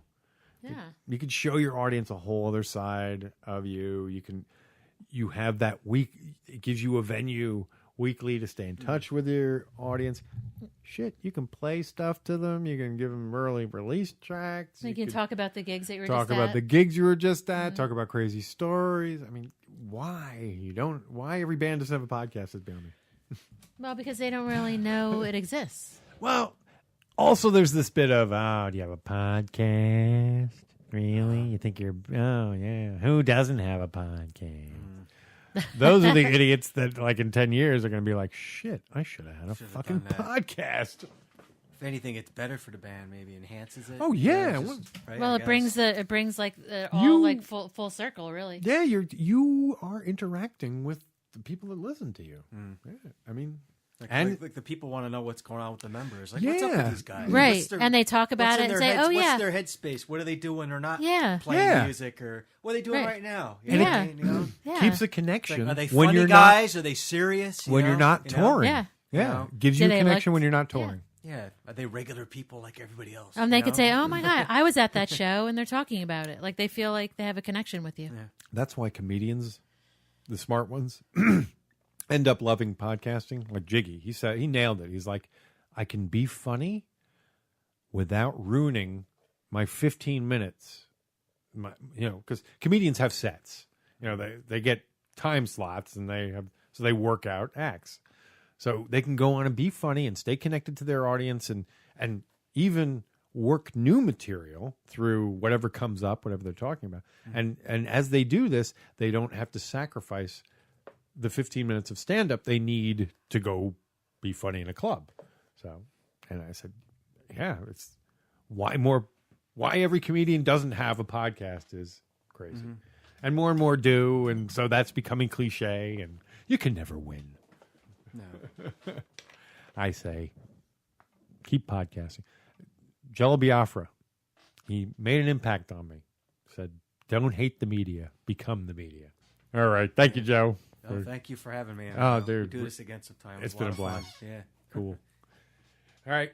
Bye. You want to say bye, Jeanne? Bye. I'm trying to find the bass player for that song. Okay.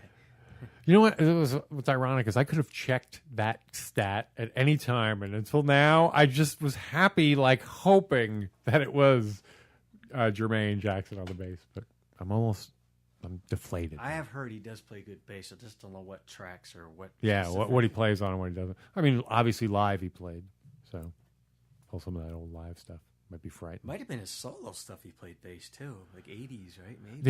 The only song I ever remember by him was She's a Bad Mamma Jamma. She's a bad Mamma Jamma. Yeah, is that him? It's like that's like keyboard bass. Though. Yeah, that's his solo career. Yeah. Something like that. Yeah. She's a bad Mamma Jamma. All right, everybody. Snap Well, now we'll return you back to Jeanne and I, who will close out the show in the normal way. Cool. And that was Joe Decker, everybody. And please come out and check him out at the Famished Frog on Friday night. That's December 18th, is it? Mm-hmm. The 18th. The 18th in Morristown, New Jersey. Did he say the time? I don't. Yeah, he did. And I thought it was like 8 to 1 or something. Yeah, like that. something like that. And the name of the band is The Cleaners. So please come out and check out his band if you're in the area. We're going to show up, I think. So the way you say it makes me laugh. You can come and say hi to us, too. The Cleaners. The Cleaners. They're going to take you to the Cleaners. Yeah, take you to the Cleaners. Now, I don't know if it was the same band that I know the drummer. Apparently, I saw him play with the drummer before. Yeah, and it seemed like he was. Yeah, he said he was good. Yeah. Good. So it was great having Joe on. There's actually about a half an hour of stuff that I'm probably going to put out as like a YouTube bonus, even though there's no video. I'll just do the audio because there's like a good half hour of extra stuff that had to go on the cutting room floor, and our show's still humongously long tonight. Yeah, it was long. Yeah, so we should probably move through this quickly. So yeah, check them out at the Famished Frog this weekend. Yep, in Morristown. Now we have a TESD groupie for you. So why don't we mute my mic and your mic, and I think you're going to enjoy her pick of the week.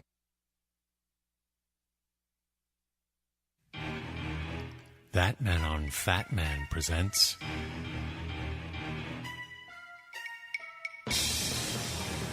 At TESD Groupies. Tell 'em Steve Dave. Pick of the week.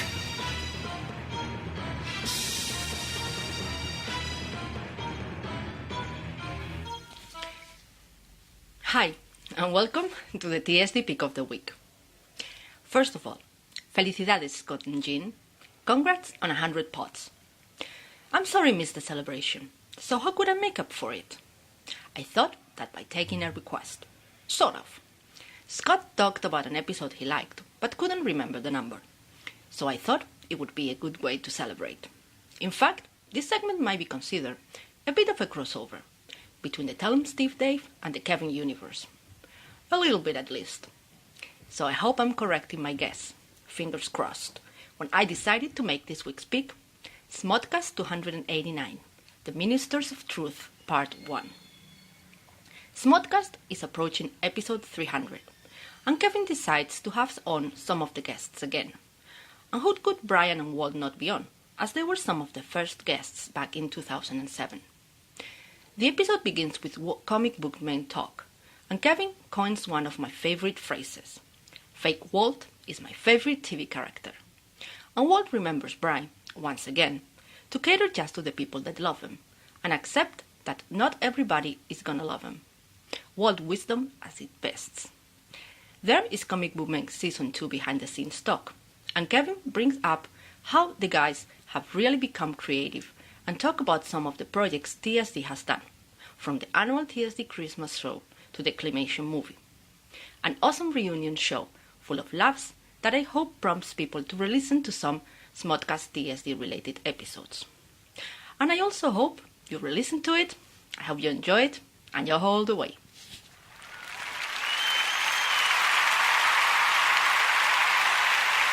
Wow. I'm really loving... Oh my God, I love her so much. I'm really loving my new toy. Feliz Navidad. Yeah.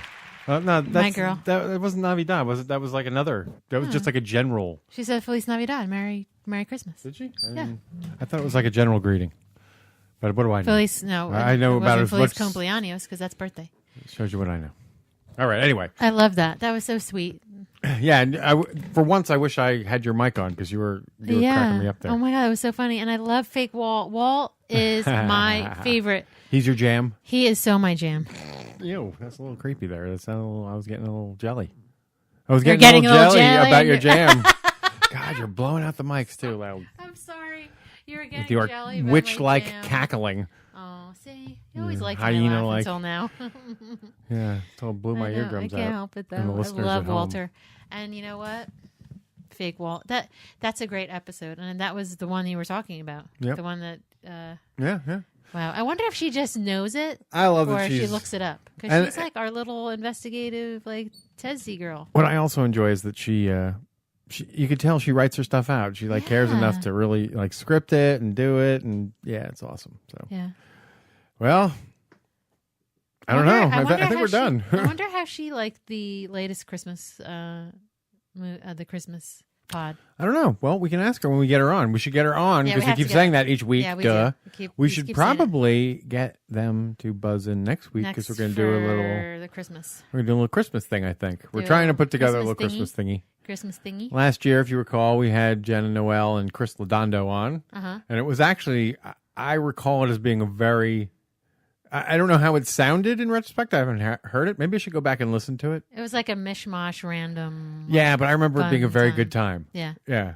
We'll probably do. I'm sounding like Walter. Yeah. I was like laughing.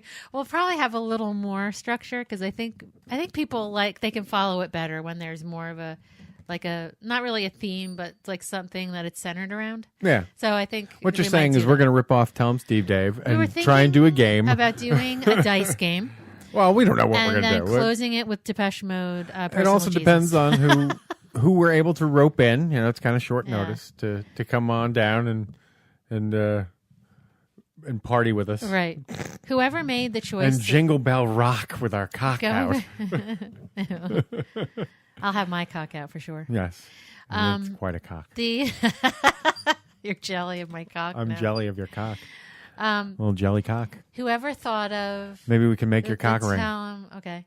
Just like the Whoever holidays. whoever Let freedom ring. No, it's the wrong holiday. Sorry. whoever Let my cock ring. Ba-dum-bum. Whoever Still don't have a drum. Whoever thought of that song to close Tell 'em Steve Day was great. Oh, okay. Personal Jesus, I love that. Oh, made you're me talking about the last. So there. happy, Okay. yes. All right, so folks, let's close the show because it's been like 37 hours long.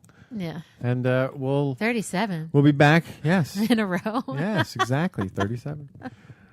We will, and Jeanne is just like you guys. She is smart and good for catching on to 37 there. Oh, thank And you. you at home are also smart and good. Shame on me if I didn't. Check back next week for what will be hopefully our holiday ho-stravaganza. It'll be one ho too. Yeah. Ho ho ho. Yeah, it'll be the second ho. So we'll try and get a couple of hoes down here for our celebration. We're working on Jenny and Noel. Ha! A couple of hoes. Ah. We love those hoes. All right. Well, we hope to see them. Until next week, you're Love smart and you're good, you. folks. Bye, guys. Talk to you later. Why do I say like I'm getting off the phone? Duh. Smart and good. Bye. Bye. Enjoy this music wherein our guest, Joe Decker, plays bass on. Thank He's you. amazing. Check out Joe. Laters.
get him, that man.